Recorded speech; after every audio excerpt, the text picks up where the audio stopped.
اعوذ باللہ من الشیطان اللعین الرجیم بسم اللہ الرحمن الرحیم الحمد للہ وکفا وسلام علی عبادہ الذین اصطفیٰ. درود بھیجیے محمد وآلہ.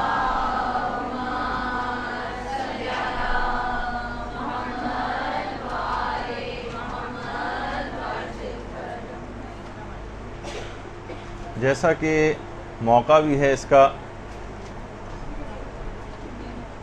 اور قربانی کا وقت بہت قریب آ چکا ہے، تو آج اس کے فقہی مسائل اور کچھ اخلاقی پیغامات پر ہماری گفتگو ہوگی. دیکھیے، سب سے پہلی بات تو یہ ہے کہ قربانی یہ سمجھنا چاہیے کہ اس کے معنی کیا ہیں، اس کے معنی کیا ہیں. یہ دو کلموں سے مرکب جملہ ہے، قربان اور یا، جسے یا نسبی کہا جاتا ہے. اس کے معنی ہیں شدت سے تقرب چاہنا، یعنی ہر وہ چیز جسے قرب خدا حاصل کرنے کے لیے بذل کیا جائے اسے قربانی کہا جاتا ہے. جس طریقے سے نماز کے متعلق بھی یہ بات آئی ہے کہ متقی قرب خدا کے لیے نماز پڑھتے، یعنی نماز قرب خداوندی کا ایک سبب ہے، اس کا باعث ہے. اور 10 ذی الحجہ کو جو جانور ذبح ہوتے ہیں ان کو اہل عرب جو ہے وہ اضحیہ کہتے ہیں، اضحیہ یا اضحیہ.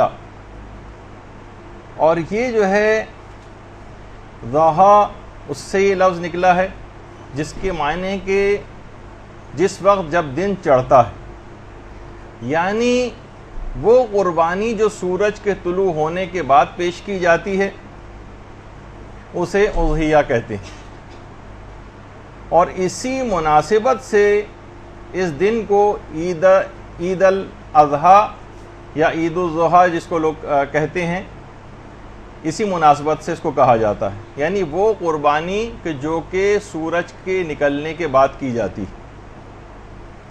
دیکھیے، دنوں کے جو مناسبت ہے بہت ساری چیزوں میں بڑی اہمیت رکھتی ہے اور اسی وجہ سے اس کے نام بھی پڑتے ہیں. مثلا 8 ذی الحجہ، اس میں حضرت ابراہیم علیہ السلام نے خواب دیکھا تھا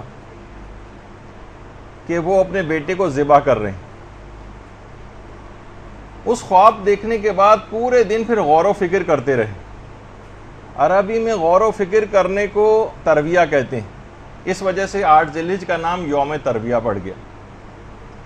یوم ترویہ، سوچ بچار کرتے رہے، پورا دن سوچ و بچار میں گزارا کہ اس خواب کے معنی کیا ہو سکتے ہیں. اس کے بعد پھر اس رات کو پھر ایک خواب دیکھا، اور اس خواب کو دیکھنے کے بعد اگلے دن وہ پہچان گئے کہ میری شرعی ذمہ داری کیا ہے، اور انہیں حکم خدا کا عرفان حاصل ہو گیا. اس لحاظ سے 9 ذی الحجہ کا دن یوم عرفہ کہلایا، یوم عرفہ. اور اس کے بعد 10 ذی الحجہ کے دن حضرت اسماعیل کو قربانی کے لیے لے کر چلے، اس لحاظ سے اس کو یوم النحر کہا جانے لگا، قربانی کا دن. تو بہرحال اس لحاظ سے دنوں کے یا کے اعتبار سے جو مناسبتیں ہیں اس کے اعتبار سے بھی چیزوں کے نام پڑتے ہیں. اور دیکھیے، جو قربانی جو کہ اس میں پیش کی جاتی عید پر، عید قربان پر جو قربانی پیش کی جاتی ہے، اتنی اہمیت ہے اس چیز کی کہ اس قربانی کے کئی نام قرآن کے اندر آئے، مختلف مناسبتوں سے الگ الگ نام آئے ہیں. اور کسی بھی چیز کے متعدد نام ہونا، جیسا کہ آپ دیکھتے ہیں ائمہ کے کتنے سارے نام ہیں، اور خاندان اہل بیت کی جو برگزیدہ ہستیاں ہیں ساری کی ساری، ان کے کتنے کتنے نام ہیں. تو وہ ان کی عظمت اور جلالت کو بھی ظاہر کرتے ہیں. جتنے زیادہ نام ہوتے ہیں، جیسے پروردگار عالم کے کتنے نام ہیں، وہ عظمت و جلالت کے اظہار کے لیے. اسی طرح قربانی کے جانوروں کے کئی نام قرآن کے اندر آئے ہیں. ایک ہے بدنا.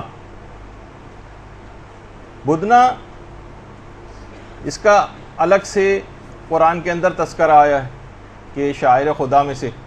اب آپ جا کر یہ تمام چیزیں نوٹ کر کے باقاعدہ خود قرآن سے نکال کر بھی دیکھیے اور اس کو اپنا ہوم ورک کے طور پر بھی سمجھا کریں کہ اس کو ہم جا کر دیکھیں کیا معنی ہیں, کن چیزوں کے اندر یہ نام استعمال ہوئے ہیں, کس اس کا بیک گراؤنڈ کیا ہے. اسی طریقے سے ایک دوسرا نام ایک بہیمۃ الانعام, یہ بھی قرآن کے اندر آیا ہے اور بہت ساری جو آیات ہیں ان کے اندر یہ سارے کے سارے نام علی ما رزقہم من بہیمۃ الانعام, الگ سے یہ نام بھی آیا. قلائد بھی ایک نام آیا قربانی کے جانور کے لیے, بھی قرآن کے اندر. قلائد وللحدیہ وللقلائد, یہ قرآن کے اندر آیا. اسی طرح سے منسک یا منسکا یا نسک, یہ بھی قرآن کے اندر آیا, یہ بھی اسی کے سلسلے میں آیا اور قربانی ہی کے لیے جملہ پروردگار عالم نے استعمال کیا. وَلِكُلِّ أُمَّةٍ جَعَلْنَا مَنْسَكًا لِيَذْكُرُوا اسْمَ اللَّهِ.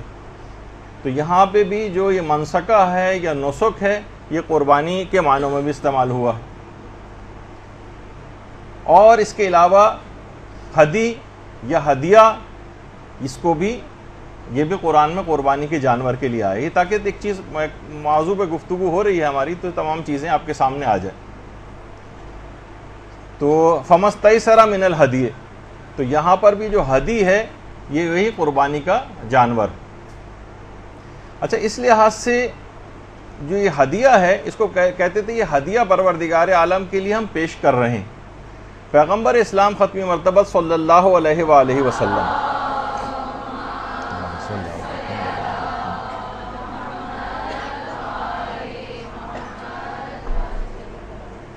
سن 6 ہجری کو جو عمرہ ادا کرنے کے لیے پیغمبر آئے تھے تو اس میں 70 اونٹ اپنے ساتھ ہدیے کے طور پر ساتھ لائے تھے.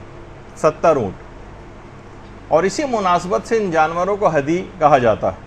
اس وقت روک دیا گیا تھا پیغمبر کو اور عمرہ نہیں کرنے دیا گیا تھا اور پیغمبر واپس چلے گئے تھے. اور پھر اگلے سال عمرۃ القضاء کی نیت سے 80 اونٹ لے کر پیغمبر آئے, اور آخری حج جو پیغمبر نے کیا اس میں تو پیغمبر اسلام 100 اونٹوں کا ہدیہ لے کر آئے تھے. تو بہرحال یہ اس قسم کے نام یہ سارے قرآن میں قربانی کے جانور کے لیے آئے ہیں اور اس سے اس کی اہمیت واضح ہوتی ہے.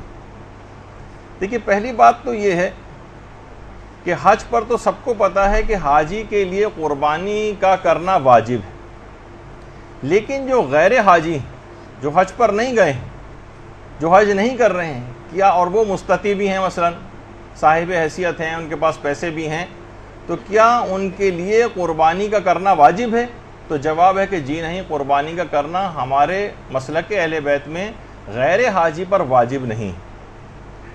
لیکن کیونکہ ظاہر ہم ایسے معاشرے میں رہتے ہیں کچھ ایسی فقہ والوں کے ساتھ کہ جن کے ہاں مستطیع کے اوپر غیر حاجی پر بھی قربانی واجب ہے, تو بہت سے لوگوں کے دماغ میں یہ چیز آ جاتی. ہماری فقہ میں غیر حاجی کے لیے چاہے وہ مستطیع کیوں نہ ہو قربانی کا کرنا واجب نہیں. اور قربانی سنت موقدہ ضرور ہے, تاکیدی سنت. ابھی آگے چل کر اس کی تاکید کیوں ہے اور کس انداز سے ہے یہ بھی آگے چل کر بات آئے گی. البتہ جو ہم نے ابھی کہا کہ غیر حاجی پر قربانی کرنا واجب نہیں ہے, یہ ایک عمومی مسئلہ ہے, ورنہ 2 صورتیں ایسی بن سکتی ہیں کہ جس میں غیر حاجی پر بھی قربانی کا کرنا واجب ہو سکتا. پہلی تو صورت یہ ہے, یعنی غیر حاجی کے لیے بھی قربانی کے واجب ہونے کی 2 صورتیں بنتی. پہلی صورت تو یہ ہے کہ نظر, قسم اور عہد کر لیا جائے کہ اگر میرا فلاں کام ہو گیا تو میں بقرہ عید پر یا عید قربان پر میں قربانی کروں گا. تو بہرحال اس سے نظر کا پورا کرنا واجب ہو جائے گا اور قربانی کا کرنا بھی ضروری ہو جائے گا. اور دوسری صورت بنتی ہے کہ اگر کوئی وصیت کر کے گیا کہ عید پر قربانی جو ہے وہ کروائی جائے میرے مال سے, تو اس وصیت کا پورا کرنا بھی واجب ہو جاتا ہے. تو اس لحاظ سے اس کی 2 صورتیں بن سکتی ہیں. اچھا, اب یہ بھی دماغ میں رہے لوگ اکثر یہ سوال پوچھتے ہیں کہ قربانی جو ہے وہ سنت ابراہیمی ہے یا سنت نبوی ہے، کیونکہ سنت ابراہیمی کے طور پر مشہور ہے کہ حضرت ابراہیم علیہ السلام کی یاد میں یہ قربانی جو ہے وہ کی جاتی ہے۔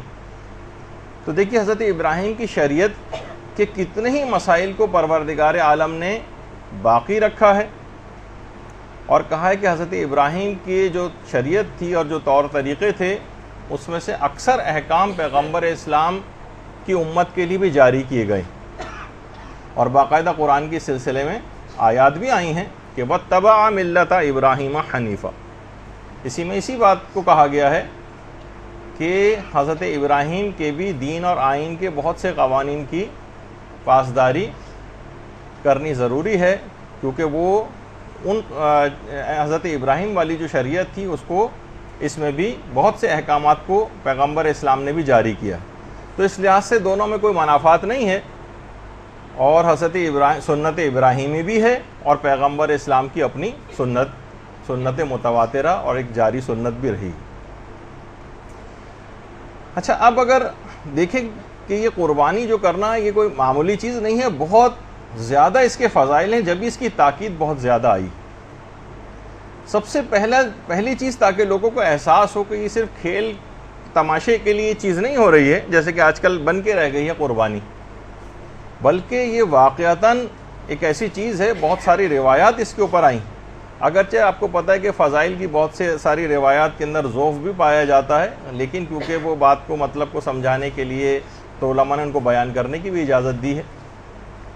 سب سے پہلی تو یہ روایت میں یہ چیز آئی کہ فوری مغفرت ہو جاتی، فوری مغفرت، اور خود بہت سی روایات کے اندر ویسے تو دیکھیں اس بات کی اجازت ہے کہ آدمی کسی اور جگہ پر ہو اور قربانی وہ کسی اور جگہ کروائے، لیکن اسی جگہ پر اگر موجود ہو تو بہت زیادہ اچھا، کیونکہ بہت سی روایات میں یہ بات آئی ہے کہ قربانی جس وقت ہو رہی ہو اس وقت وہاں پر موجود رہو، کہ کیونکہ خون کا پہلا قطرہ گرتے ہی پروردگار انسان کی مغفرت کر دیتا ہے جس نے وہ قربانی کروائی، یعنی ابھی خون کا پہلا قطرہ گرا ہے اور اس کے تمام گناہ معاف ہو جاتے ہیں، اتنی اہمیت ہے اس بات کی۔ اچھا، دوسری چیز وہ یہ ہے کہ جو قربانی اس نے پیش کی ہے، روایات میں ہے کہ قربانی کا خون زمین پہ گرنے سے پہلے ہی خدا کی بارگاہ میں قربانی سند قبولیت لے لیتی ہے، قبول ہو جاتی ہے پروردگار کے ہاں۔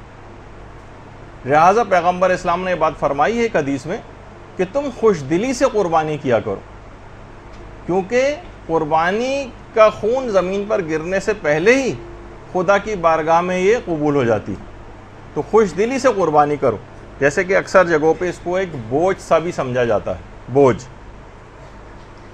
اچھا، ایک اور جو اس کا فائدہ ہے کہ دیکھیے جانور کے ہر بال کے عوض اس کو ایک نیکی دی جاتی۔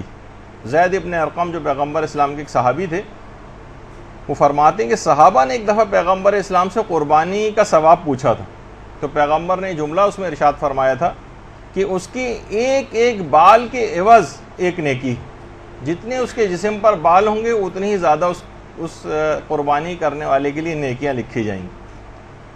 اچھا، اب دیکھیے کہ یہ آخر اتنا زیادہ اس کا ثواب کیوں رکھا گیا ہے، اس کے پیچھے فلسفہ کیا ہے قربانی کا؟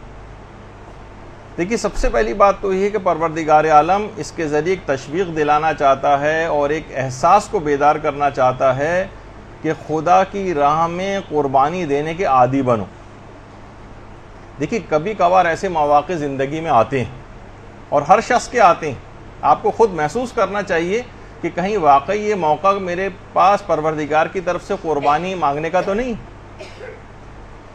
مثلا کبھی مال کو راہ خدا میں دینا ہوتا، مال کو پتہ چلا آپ کے خمس اتنا زیادہ آپ پہ واجب الادا نکلا، اب آپ کو نا اس مال کو راہ خدا میں دے دینا چاہیے، لیکن اب کیا ہے، شیطان آ کر آپ کو بہکائے گا، آپ کے ہاتھوں کو روکے گا، اور اتنا مال نکل جائے گا، کوئی پلاٹ بکا ہے اتنا زیادہ، لوگ طریقے پوچھتے پھرتے ہیں کہ کوئی ایسا طریقہ نکل آئے کہ مثلا ہم نے بزنس پرپس سے یا کوئی سیونگ کے اعتبار سے کوئی پلاٹ لیا تھا، اس کی اتنی قیمت ہو گئی، اس کو بیچیں گے تو اتنا زیادہ 20% یا 25% بہت سے مسائل کے اندر خمس دینا پڑتا ہے، بہت مال نکل جائے گا۔ تو اب یہی موقع آ گیا کہ اس مال کو قربان کیا جائے حکم خدا کے سامنے.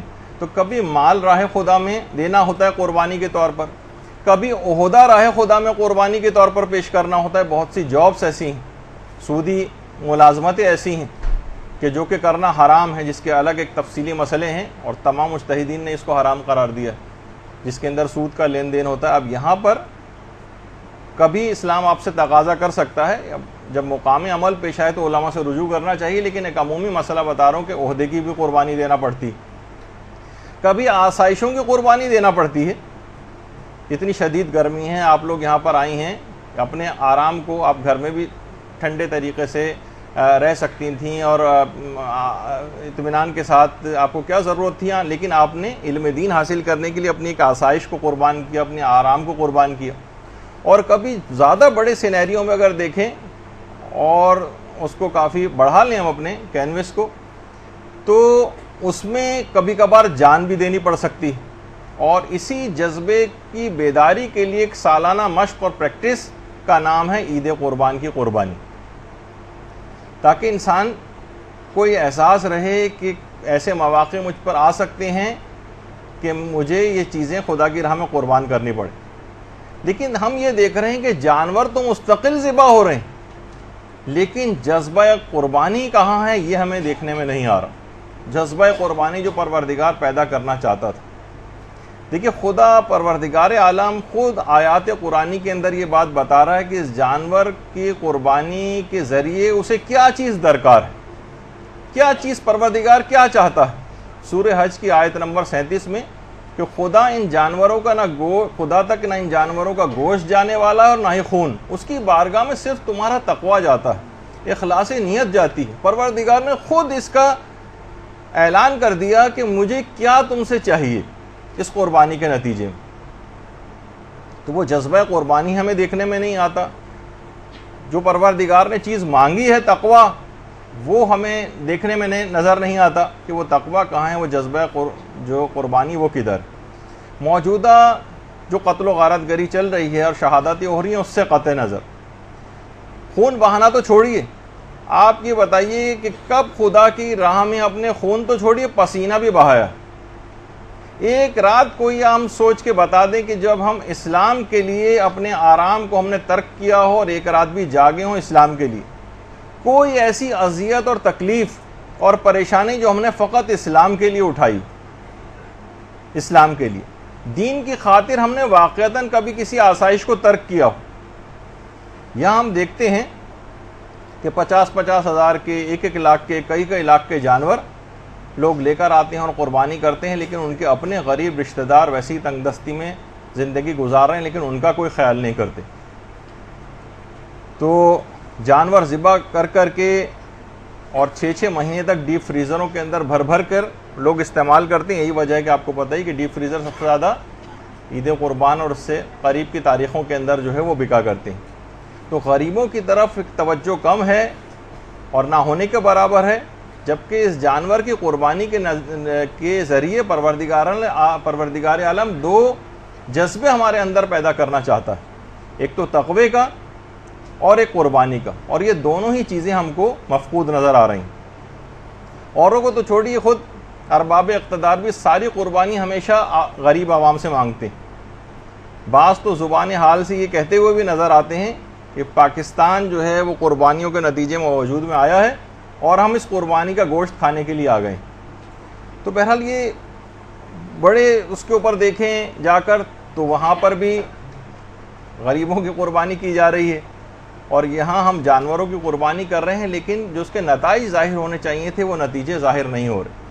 دیکھیے, حضرت اسماعیل کی قربانی کے واقعے میں بھی جو پروردگار نے پیغام دیا انسان کو کہ حکم خدا کے آگے ہر چیز کو قربان کر دینا چاہیے, حتیٰ کہ بعض اوقات اولاد کو بھی قربان کر دینا, جیسے کہ واقع کربلا میں ہم کو نظر آیا, جیسے کہ حضرت ابراہیم و اسماعیل کے واقعے میں نظر آیا ہے. ایک طرف تو دیکھیے اسلام کے نزدیک انسان کے خون کی کتنی زیادہ قدر و قیمت کہ وہ اس کو بے مقصد بہانا اسلام کبھی بھی پسند نہیں کرتا. وہ کسی بندے کو کبھی قتل ہوتے دیکھنا نہیں چاہتا. وہ صرف اس وقت اسلام قتل ہوتے دیکھنا پسند کرتا ہے یا خون بہاتے دیکھنا پسند کرتا ہے جب اس سے مقصود دین کی سربلندی ہو اور کفر و شرک کی نابودی ہو. چنانچہ حضرت اسماعیل کے اس پاک خون کو بچانے کے لیے گوسفند کو فدیے کے طور پر لایا گیا تاکہ یہ پاک خون حضرت اسماعیل کا محفوظ رہے اور ضرورت پڑنے پر اسی حضرت اسماعیل کے پاک خون کو سیلاب بنا کر کفر و طاغوت کو اس میں بہا دیا جائے۔ یہ اس کا ایک خاص فلسفہ تھا۔ دیکھیے جانوروں کی قربانیاں تو پچھلی جو اور قومیں تھیں ان کے اندر بھی بہت جاری رہیں۔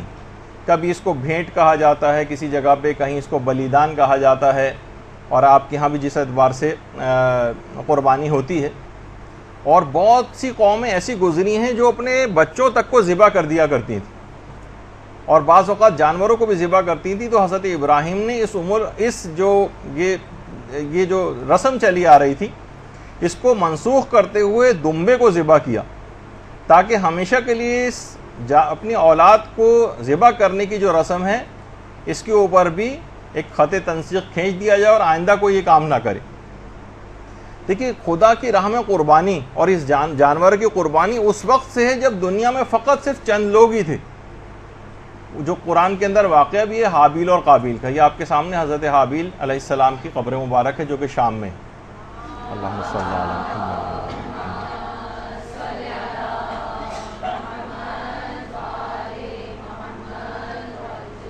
تو قابیل نے حابیل سے یہی کہا تھا کہ اگر پروردگار عالم نے میری قربانی کو قبول نہیں کیا تو میں تم کو قتل کر دوں گا۔ تو قابیل نے یہی کہا تھا کہ میرا اس میں کیا قصور، اور باقاعدہ قرآن کی آیتیں جا کر دیکھیے گا کہ خدا تو فقط متقین کے عمل ہی کو قبول کرتا ہے۔ قال انما یتقبل اللہ من المتقین، یہ حابیل نے قابیل سے بات کہی تھی، اس میں میرا کوئی قصور نہیں، تمہارے اندر ہی اخلاص کی کمی ہے، تمہارے اندر ہی تقوی و پرہیزگاری نہیں ہے، اس وجہ سے تمہارا عمل قبول نہیں ہوگا۔ تو اس سے پہلے کی باتیں ہیں، تو یہ چیز ابھی تک چلی آ رہی کہ پروردگار عالم کو تقوی چاہیے، جو کہ نہ گوشت چاہیے نہ خون چاہیے، بلکہ تمہارا تقوی پروردگار عالم کو درکار ہے۔ تو یعنی آدم کے بیٹوں کی جو قربانی کا جو واقعہ ہے تاریخ بشریت کا پہلا واقعہ، اور حابیل کی قربانی کی جو بنیاد تھی وہ بھی تقوی پر تھی۔ اچھا اب آ جائیے اس بات پہ کہ آخر یہ جو قربانی ہے یہ کون کرے گا یہ قربانی؟ تو جیسے کہ ابھی آپ نے سنا کہ ہر غیر حاجی پر یہ قربانی تاکیدی مستحب ہے، بہت زیادہ تاکید ہے کہ جو غیر حاجی ہو اس کے لیے مستحب ہے، تاکیدی مستحب ہے کہ جانور قربان کرے۔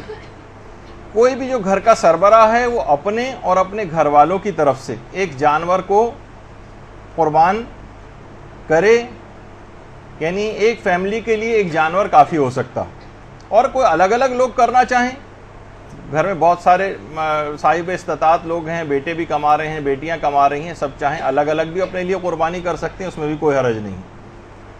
اور قربانی میں شراکت بھی جائز ہے، قربانی میں شراکت جائز ہے، خاص طور پر دو خصوصی مواقع ہیں جس میں قربانی میں شراکت کی خصوصیت ہے۔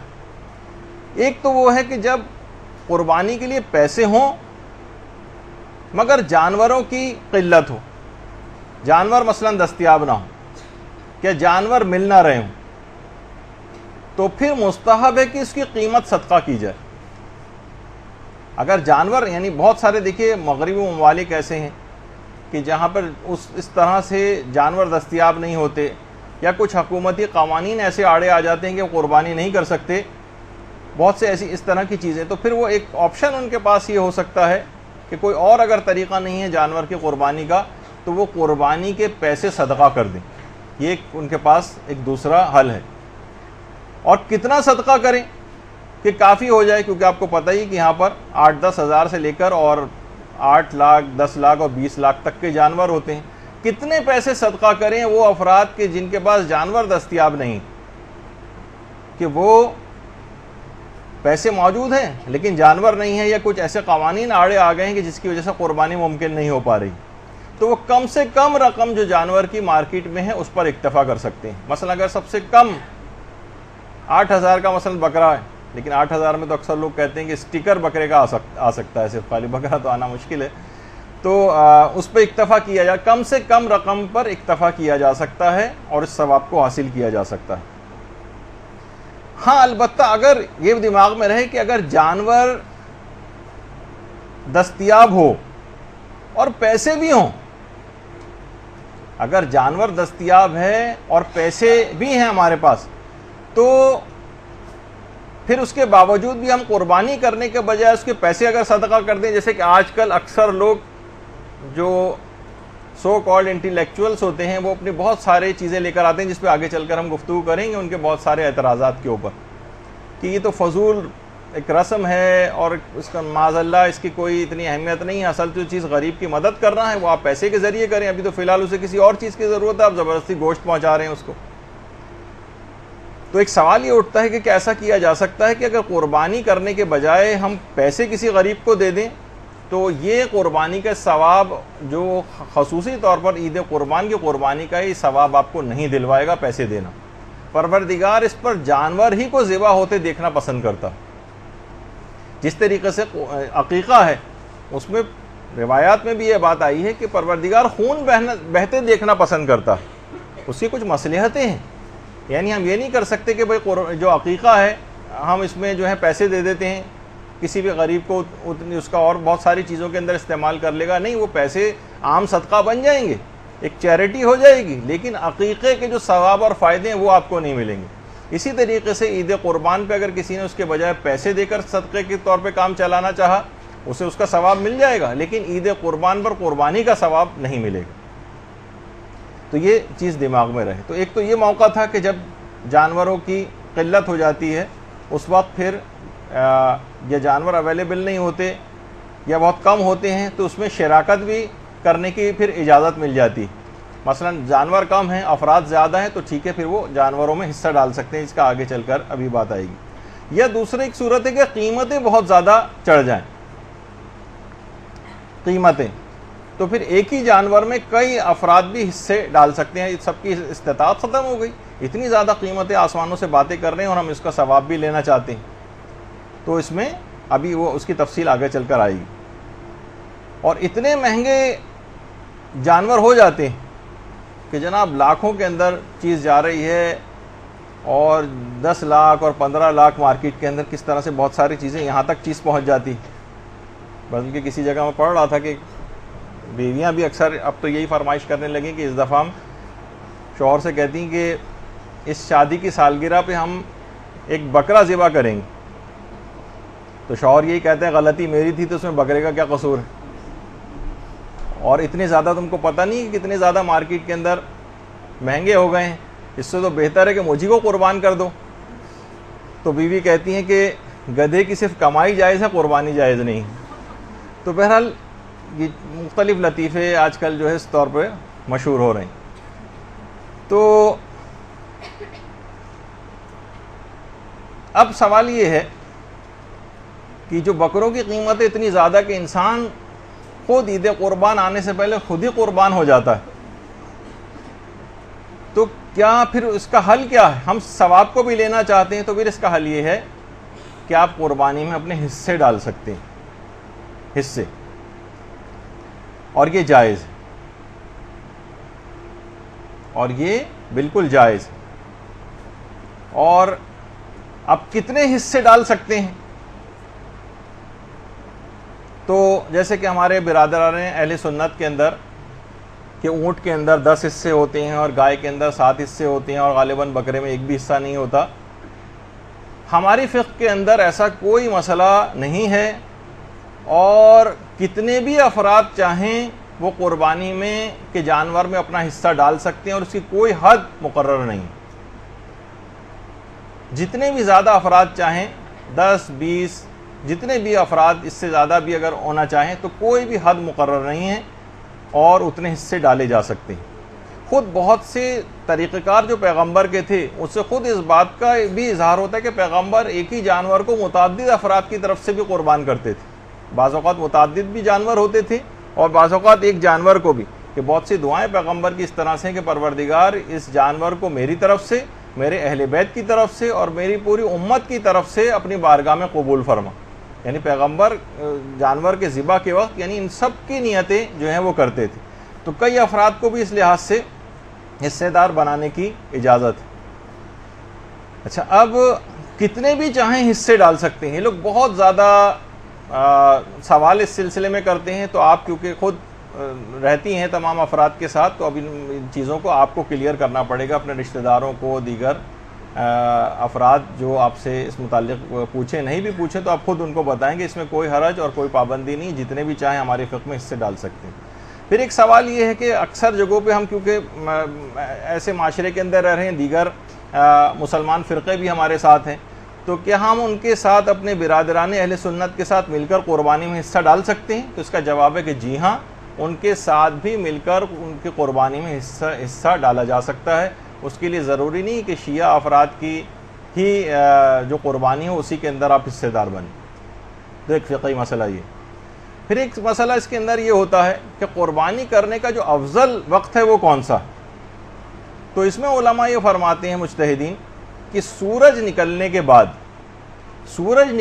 بعد جتنی دیر نماز پڑھنے میں لگتی ہے, اگر اتنا وقت گزر جائے تو اس کے بعد جو وقت آئے گا وہ قربانی کے لیے افضل ترین وقت ہے.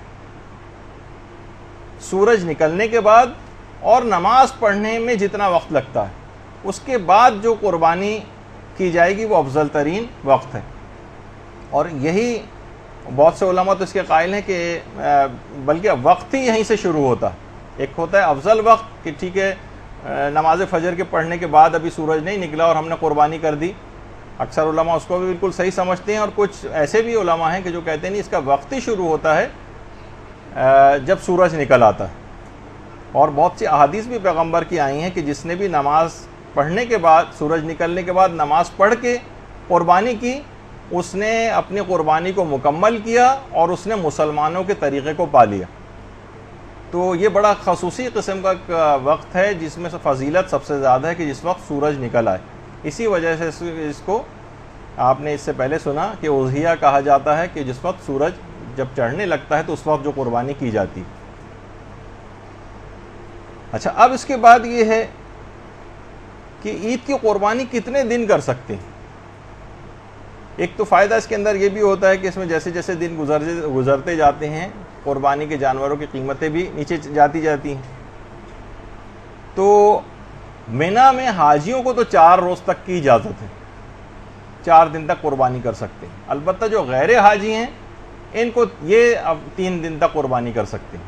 لیکن دونوں افراد کے لیے, چاہے مینا میں حاجی ہوں یا غیر حاجی جو یہاں پر قربانی کر رہے ہیں, ان کے لیے بھی افضل یہی ہے کہ پہلے دن ہی قربانی کر لیں, پہلے دن.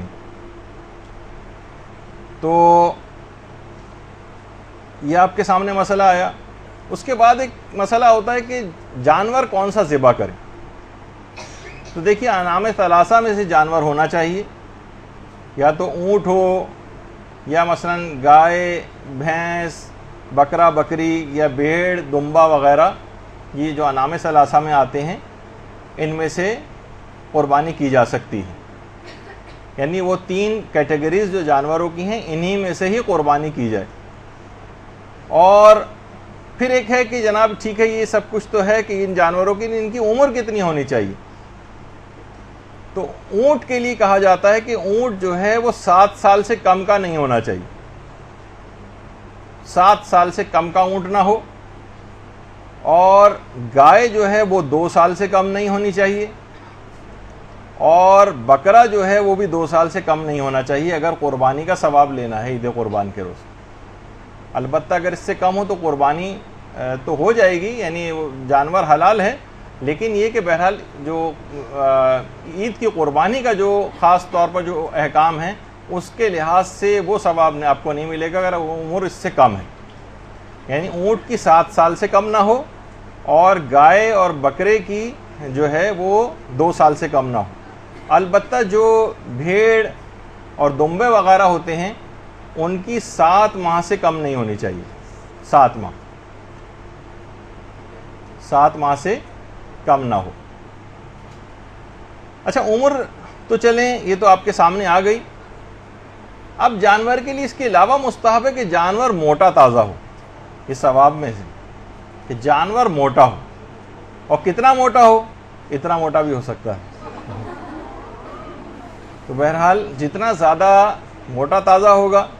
اچھا, بہت سارے لوگوں کا کانسیپٹ یہ بھی ہے جو ہمارے ہاں تو نہیں ہے، البتہ شاید برادران اہل سنت کے ہاں کچھ ضعیف احادیث کے اندر یہ بات آئی ہے کہ جتنے افراد اس میں حصے دار ہوں گے وہ سب اسی جانور پر بیٹھ کر قول صراط کو پار کریں گے، تو مضبوط قسم کا جانور ہونا چاہیے کہ کہیں وہ گر گرا نہ پڑے اس میں. تو بہرحال ایسا کوئی مسئلہ نہیں، اور خود ان کے ہاں بھی یہ ضعیف احادیث کے اندر سے. اچھا یہ تو سب جانور آپ نے دیکھے. اچھا اب ذرا آپ لوگ تاکہ یہاں پر جو بھینسوں کے باڑے وغیرہ جو وہاں لگتا ہے اس کا منظر نہ پیش کرو، جیسے آوازیں نکلتی ہیں وہاں پر. اچھا سب سے زیادہ بہتر یہ ہے کہ ان تمام جانوروں میں کہ وہ سینگوں والا مینڈھا ہو تو اس کا ثواب زیادہ ہے. سینگوں والا مینڈھا یا سینگوں والا دمبا. شاید اس کی وجہ یہی ہو کہ حضرت اسماعیل کو جو فدیے میں جو آیا تھا وہ سینگوں والا مینڈھا تھا، تو اس لحاظ سے اس کی افضلیت زیادہ ہے. البتہ مسلمانوں کے بعض مکاتب فکر ایسے ہیں کہ جو کہ مرغی کی قربانی کو بھی جائز سمجھتے ہیں. ہمارے ہاں تو وہی میں نے کہا کہ وہ 3 کیٹیگریز جو جانوروں کی انعام ثلاثہ ان میں سے ہونا چاہیے، لیکن کچھ مکاتب فکر جیسے ہمارے برادران اہل حدیث وہ کہتے ہیں کہ مرغی کی قربانی بھی جائز ہے، اور باقاعدہ فتاوی ستاریہ کی دوسری جلد میں اس کا فتویٰ بھی انہوں نے لکھا ہے. اور اس کے علاوہ بہت مکاتب فکر ایسے بھی ہیں کہ جو کہ انڈے کی قربانی کو بھی جائز سمجھتے ہیں. لیکن بہرحال ہماری فقہ میں نہیں، یہ صرف معلومات کے حوالے سے میں نے آپ کو ایک چیز بتائی. اچھا اب اس کے بعد ایک مسئلہ ہے، وہ یہ ہے کہ قربانی کے جانور کے کتنے دانت ہونا ضروری ہیں. اکثر لوگ یہ بھی آ کر سوال پوچھتے ہیں. تو اصل مسئلہ دیکھیے دانتوں کا نہیں ہے، اور باقاعدہ لوگ جانوروں کے دانت وغیرہ جا کے چیک کرتے ہیں کہ جو ہے وہ کتنے دانت کا ہے، اور باقاعدہ منڈیوں میں جاتے ہیں اور منہ کھول کھول کر اس کے دانت وغیرہ چیک کرتے ہیں. تو یہ تو خیر آپ کو کہ کتنے دانت ہونے چاہیے تو اس پہ جو جانتے ہیں اس چیز کو وہ یہ کہتے ہیں کہ مثلا جو اگلے دانت ہیں اس کے اگلے 2 دانت کم سے کم گر چکے ہوں، گر کے نکل آئے ہوں یا گر چکے ہوں، وہ یہ کہتے ہیں. بہرحال یہ کوئی شرعی والا مسئلہ نہیں، یہ تو کسی بھی قصائی سے یا ماہر سے یا جو جانوروں کا ماہر اس سے چیز پوچھی جا سکتی ہے. البتہ دانتوں کا کوئی فقہی مسئلہ نہیں ہے، بس عمر کی شرط ہے. اب کتنی عمر میں کتنے دانت نکلتے ہیں یہ آپ کو قصائی یا اس کے ماہرین جو ہے وہ بتا سکتے ہیں. اچھا اب ایک مسئلہ اس کے اندر یہ آتا ہے کہ کون سا جانور بہتر ہے، نر جانور ذبح کیا جائے یا مادہ جانور جو ہے ذبح کیا جائے. اکثر جو ہے مادہ جو جانور ہوتی جیسے بکری اگر کوئی لینے جائے اس کی شاید قیمتیں کم ہوتی ہیں، اور لوگ سمجھتے ہیں کہ نہیں نر جانور کو قربان کرنے کا ثواب زیادہ ہے. تو اس میں کوئی فرق نہیں ہے، چاہے نر جانور ہو یا مادہ ہو، قربانی کرنے میں اس میں کوئی فرق نہیں ہے ثواب میں بھی. تو بہرحال دونوں میں سے جو بھی جانور ہو اس کو ذبح کیا جا سکتا ہے، اور کسی کو دوسرے کے اوپر اس لحاظ سے افضلیت نہیں. پھر ایک مسئلہ ایک اور ہوتا ہے کہ کیا ناقص جانور کی قربانی صحیح ہے؟ کیا عیب دار جانور کو قربان کرنا جائز ہے؟ تو دیکھیے یہ مسئلہ جو ہے کہ عیب دار جانور کو قربان کرنا جائز نہیں ہے، یا یہ کہ کوئی اس میں نقص نہیں ہونا چاہیے، تو یہ صرف اور صرف مینا میں حاجی جو قربانی دیتے ہیں جانوروں کی یہ شرائط اس کی ہیں، اور اس کی ایک الگ تفصیل ہے. وہ بھی کوئی کم تفصیل نہیں، بہت زیادہ تفصیل ہے کہ ناقص جانور سے کیا مراد ہے. لیکن یہ شرطیں اس مینا میں حاجی جو جانور قربان کرتے ہیں ان کے اندر یہ شرط ہے کہ اسے عیبدار نہیں ہونا چاہیے اور ناقص نہیں ہونا چاہیے. لیکن غیر حاجی جو قربانی کرتے ہیں، جیسے ہم یہاں پاکستان میں قربانی کریں گے، اس میں جانور اگر عیبدار بھی ہو بس زندہ ہونا چاہیے، بس صرف ایک شرط ہے. باقی اور جتنے بھی اس کے اندر عیب ہوں اس سے کوئی فرق نہیں پڑتا ہے، اور اس سے وہ قربانی بالکل جائز ہے. لوگ بہت زیادہ بعض اوقات جذباتی بھی ہو جاتے ہیں اور کہتے ہیں کہ اللہ کی بارگاہ میں ناقص چیز کو کیسے پیش کیا جا رہا ہے، اور بڑے جذباتی جملے کہتے ہیں. لیکن فقہ آپ کو پتہ ہے کہ اس قسم کی جذباتی باتوں کا وہ نہیں ہے، ورنہ خود شریعت اسلام اس کو واجب کرتی. یعنی دوسرے الفاظ میں ہم یہ کہنا چاہتے ہیں جو فقہ ہم بیان کر رہے ہیں ایسا ہونا چاہیے تھا، حکم پروردگار کے اندر کوئی معاذ اللہ کمی رہ گئی تو اس میں آدمی جو ہے وہ اتنا تقوی جو غیر ضروری تقوی جسے کہا جاتا ہے اس کا مظاہرہ نہ کہ. البتہ بہتر ضرور ہے کہ بے عیب جانور قربان کیا جائے، لیکن بالکل جائز ہے کہ عیبدار جانور بھی قربان کیا جا سکتا ہے۔ مثلا اگر کسی جانور کا سینگ ٹوٹا ہوا ہے، اس کی قربانی بھی بالکل صحیح۔ یہ غیر حاجی کی بات ہو رہی ہے جو یہاں پر عید قربان کی قربانیاں کریں گے۔ سینگ ٹوٹا ہوا ہے، اس کی قربانی بھی بالکل صحیح ہے۔ اس کی مثلا ٹانگ ٹوٹ گئی ہے، اس کی قربانی بھی بالکل صحیح ہے۔ وہ مثلا خصی جانور ہے، اس کی قربانی بھی بالکل صحیح ہے۔ مثلا کانا ہے، اس کی آنکھ نہیں ہے جانور کی، اس کی قربانی بھی صحیح ہے۔ یا جو بہت زیادہ دبلے جانور ہوتے ہیں ان کی بھی قربانی بالکل صحیح۔ بہت زیادہ دبلے جانور کی، اگرچہ وہ تو مستحبات کے اندر سے تھا جو ہم نے اس سے پہلے بیان کیا تھا کہ مستحب ہے کہ اسے موٹا تازہ ہونا چاہیے، وہ جتنا زیادہ ہوگا اتنا زیادہ ثواب ملے گا، لیکن بہرحال دبلے پتلے جانوروں کی قربانی بھی بالکل صحیح۔ یا جسے خود پالا ہو اس کو اپنے ہاتھ سے قربان کرنا، اس کے اندر کراہیت آئی کہ جسے انسان خود پالتا ہے اور بہت محبت سے اس کی پرورش کرتا ہے، اسے اپنے ہاتھ سے قربان نہ کرے، اس میں کراہیت آئی۔ پھر اس کے بعد ایک مسئلہ ایک آتا ہے کتنے حصے قربانی میں کیے جائیں، یعنی گوشت کی تقسیم کیسے ہو۔ گوشت کی تقسیم تو سب سے پہلی بات یہ کہ قربانی کے گوشت کی تقسیم کرنا یہ تو واجب نہیں ہے، واجب نہیں، البتہ مستحب ہے کہ جو قربانی کا جانور ہے اس کے 3 حصے کیے جائیں۔ ایک حصہ تو 1/3 جو ہے وہ اپنے اور اپنے گھر والوں کے لیے رکھا جائے، یعنی خود کھاؤ۔ قربانی کے اندر اس بات کی دیکھیے، ابھی تو میں نے کہا کہ واجب تو نہیں، چاہے تو ہم سارا بھی دے سکتے ہیں کسی اور کو، ایک بھی چیز نہ، لیکن زیادہ بہتر ہے، ثواب ملے گا کہ ایک حصہ اپنے اور اپنے گھر والوں کے لیے رکھا جائے اور اس میں سے خود بھی کھائیں۔ اور حج کی قربانی کا بھی ایک مسئلہ مرحوم آیت اللہ خوئی کا گزرا ہے کہ چاہے وہ ایک بوٹی کیوں نہ ہو، حاجی جو ہے اپنے جانور قربان کرنے کے بعد ایک بوٹی ضرور کھائے اس میں سے۔ اور خود ہمارے استاد محترم بتاتے ہیں کہ خود کھانے کی تاکید کے اعتبار سے، کیونکہ قرآنی آیات بھی اس سلسلے میں آئی ہیں کہ 70s میں یا 68 یا 70s کے اراؤنڈ میں مرحوم آیت اللہ خوئی جو تھے، وہ ان کا پورا خاندان، ان کے بیٹے، ان کے جو داماد ہیں اور بیٹیاں ہیں، اور پورا خاندان حج پر آیا تھا۔ تو ہمارے استاد محترم مولانا صادق حسن صاحب قبلہ بھی موجود تھے، اور یہ والا مسئلہ جو کہ بڑا ٹپیکل مسئلہ تھا، اور اس زمانے وہاں پر حاجی حضرات مینا میں اپنا کھانا وغیرہ بھی خود پکاتے تھے، چولہے وغیرہ لے کے جاتے تھے، لیکن جب سے آتش زدگی کے واقعات ہوئے تھے مینا میں، تب سے ان پہ پابندی لگا دی گئی تھی کہ اب وہاں کوئی چولہا وغیرہ نہیں جلا سکتا، اور سب اب تو خیر فائر پروف جو ہے خیمے آ گئے ہیں وہاں پر، لیکن اس زمانے میں تھا یہ مسئلہ کہ لوگ خود پکا لیتے تھے۔ تو وہ کہنے لگے کہ میں خاص طور پہ چیز دیکھ رہا تھا کہ یہ لوگ کیا کرتے ہیں، کیونکہ یہ مسئلہ ہے بڑا ٹپیکل کہ اپنے جانور جو بھی آپ کا ذبح ہوا اس میں سے ایک بوٹی آپ خود کھائیں۔ تو باقاعدہ انہوں نے دیکھا کہ جس وقت جانور ذبح ہوا تو ہر شخص کے نام کی ایک تھیلی پلاسٹک کی تھی، وہ لائی گئی جس پہ اس کا نام لکھا ہوا تھا، اور اس جانور کی ایک بوٹی کاٹ کے اس میں تھیلی میں ڈالی جاتی تھی، اور بعد میں اس کو پکا کے سب نے اس شرعی مسئلے کے اوپر عمل کیا تھا۔ تو بہرحال اس کے بعد بہت سارے مراجع کے کچھ مسائل رجوع والے بھی رہے، اور اب بہرحال یہ ہے کہ اس کی اب ضرورت نہیں پیش آتی ہے، یا جو غریب کا حصہ ہوتا ہے بعض اوقات وہ یہاں پر ہی کسی غریب کی اجازت سے اس کے اندر ایک شرعی مسئلے کا خیال کروا لیا جاتا ہے، تو بہرحال وہ ایک مسئلہ، لیکن اب وہاں پر اس قسم کی کوئی گنجائش نہیں رہی کہ وہاں پہ کوئی پکا کر کھائے۔ تو میں نے یہ بتا رہا تھا کہ ایک حصہ اپنے لیے 1/3 اور اپنے گھر والوں کے لیے، کیونکہ قرآنی حکم کے لحاظ سے بھی ہے، لیکن مسائل فقہ کے تحت تو ہر شخص کو اپنے مرضی کے فتوے کے مطابق رجوع کرنا ہوتا ہے۔ تو بہرحال یہ کہ ہم پورے کا پورا بھی کسی کو دے سکتے ہیں غریبوں کو، لیکن کچھ نہ کچھ خود کھانا اس میں سے، یہ مستحبات میں سے کہ 1/3 خود رکھا جائے۔ اور دوسرا حصہ جو ہے 1/3 وہ دیگر لوگوں اور رشتہ داروں وغیرہ کو بھی دیا جا سکتا ہے، اس کا بھی ایک ثواب ہے، دیگر لوگوں اور رشتہ داروں کو۔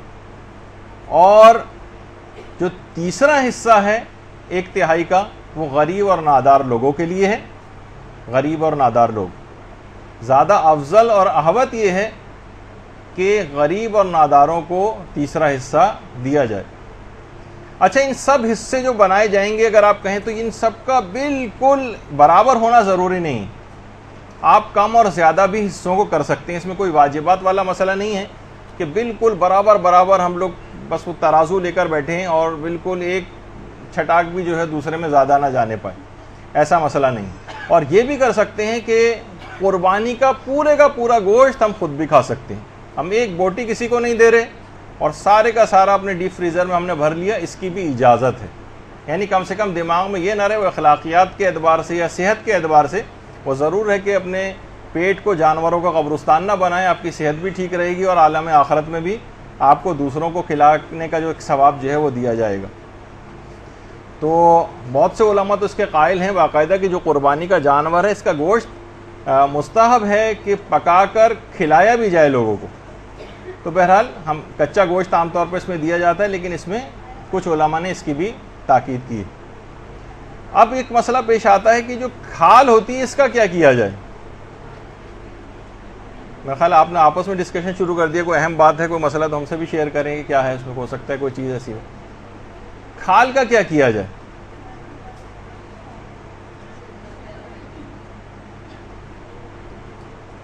ڈسکشن ہو گیا ہو تو بات شروع کریں آگے۔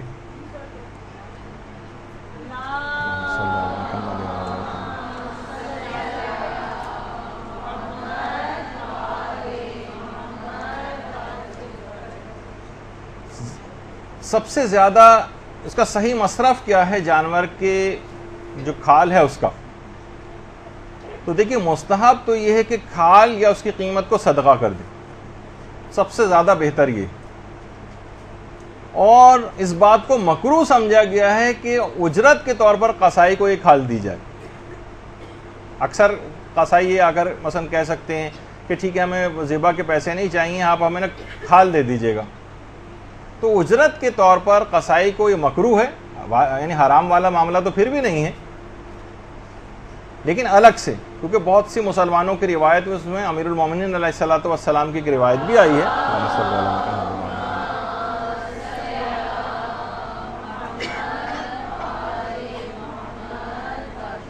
کہ جس میں انہوں نے فرمایا کہ ہم قصائی کی اجرت الگ مال سے دیتے ہیں، یعنی یہ نہیں کہ ہم نے وہ کھالی اٹھا کر اجرت کے طور پر دے دی۔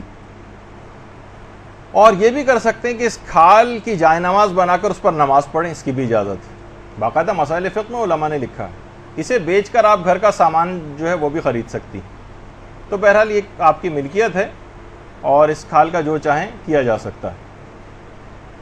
اچھا ایک سوال یہ بھی ہوتا ہے کہ قربانی کا گوشت ہم کسی غیر مسلم کو دے سکتے ہیں؟ مثلا بہت سارے ایسے افراد ہوتے ہیں کہ جو باقاعدہ قربانی کا گوشت آفیسز میں کام کرنے والے ہیں وہ بھی مانگتے ہیں، یا کوئی ملازم ہے کسی کا یا ملازمہ ہے وہ مانگ رہی ہے قربانی کا گوشت، تو اس کی بھی اجازت ہے کہ غیر مسلم کو بھی قربانی کا گوشت دیا جا سکتا۔ اب ایک اہم مسئلہ یہ ہے کہ کیا قربانی اور عقیقے کو جمع کر سکتے ہیں ایک جگہ؟ قربانی اور عقیقہ، تو اس کا جواب یہ ہے کہ دیکھیے جس کی طرف سے قربانی کی جا رہی ہے اسی کی طرف سے عقیقہ ہو سکتا ہے، اور اس کے بعد پھر الگ سے اس کا عقیقہ کروانے کی بھی ضرورت نہیں۔ عقیقہ آپ کو پتہ ہے ویسے تو 7ویں روز مستحب ہے، لیکن اگر نہیں 7ویں روز کسی وجہ سے ہو سکا تو بعد میں کبھی بھی کروایا جا سکتا ہے۔ بہت سارے افراد ایسے ہیں جن کے عقیقے نہیں ہوئے یا ان کو یاد نہیں کہ عقیقہ ہوا تھا یا نہیں ہوا تھا، اس زمانے میں ایسے حالات تھے کہ ہمیں نہیں یاد رہا، اور اب ہم عقیقہ کروانا چاہ رہے ہیں، تو جانور تو لے کر آئے ہیں عید قربان پہ ذبح کے لیے، تو کیا ہم اس میں عقیقے کی بھی نیت کر سکتے ہیں؟ تو جواب ہے کہ جی ہاں، جس کی طرف سے قربانی ہو رہی ہے اسی کی طرف سے عقیقہ ہو سکتا ہے۔ یعنی ہم یہ نہیں کر سکتے کہ باپ یہ سوچے کہ قربانی میری طرف سے ہے اور بچے کا جو ہے وہ عقیقہ وہ اس میں شامل کر رہا ہوں، یہ نہیں ہو سکتا۔ ایک ہی شخص کی طرف سے یہ دو نیتیں ہو سکتی ہیں، دو الگ الگ اشخاص کی طرف سے نہیں ہو سکتا یہ، اور اس طرح سے وہ عقیقہ اور قربانی جمع نہیں ہو سکتے۔ اچھا اب اس کے اندر ایک مسئلہ اور آتا ہے کہ چلیں ٹھیک ہے ہم نے اپنی ہی طرف سے قربانی اور اپنی ہی طرف سے عقیقہ کر دیا، یا بچے ہی کی طرف سے قربانی اور بچے ہی کی طرف سے عقیقہ ہو گیا، تو اس میں حکم کس چیز کا لگے گا؟ کیونکہ دیکھیے عقیقے کے تھوڑے سے احکامات الگ ہیں۔ کچھ افراد کے لیے یہ ہے کہ جناب اس کو فلاں افراد کے لیے کھانا مکروہ ہے، کچھ علماء کہتے ہیں احتیاط واجب کے طور پر مثلا ماں کے لیے کھانا حرام ہے عقیقے کا گوشت، وہ فقہی مسئلے عقیقے کے اپنی جگہ. تو کون سے احکام جب ہم دونوں کو ایک جگہ پہ جمع کریں گے, دونوں چیزوں کو ایک جگہ پہ جمع کر رہے ہیں, یعنی عقیقے کو اور قربانی کو, تو حکم کس چیز کا لگے گا؟ تو اس پہ علماء فرماتے ہیں کہ حکم اس پہ قربانی کا لگے گا, اور فائدہ اس کا یہ ہوگا کہ اس کے بعد اس کو پھر سب لوگ بلا استثناء کھا سکتے ہیں. ایک یہ فائدہ ہوگا, ورنہ اگر عقیقے کا ہوتا تو کچھ کے لیے مکروہ ہوتا اور کچھ کے لیے, کچھ مراجع کے نزدیک احتیاط واجب کے طور پر ماں کے لیے جائز نہ ہوتا, تو وہ والے مسئلے اس میں سے ختم ہو جائیں گے, پھر اس پر عام قربانی کے احکام جاری ہوں گے. ایک چیز یہ ہو گئی. اس کے بعد ایک مسئلہ آتا ہے کہ کیا مرحومین کی طرف سے ہم قربانی کر سکتے ہیں؟ تو جواب ہے کہ جی ہاں, اس کی اجازت تو ہے, کیونکہ بہت سی کچھ ایسی روایات بھی آئی ہیں جس میں حضرت امیر المومنین علیہ الصلوۃ والسلام نے بات بیان فرمائی ہے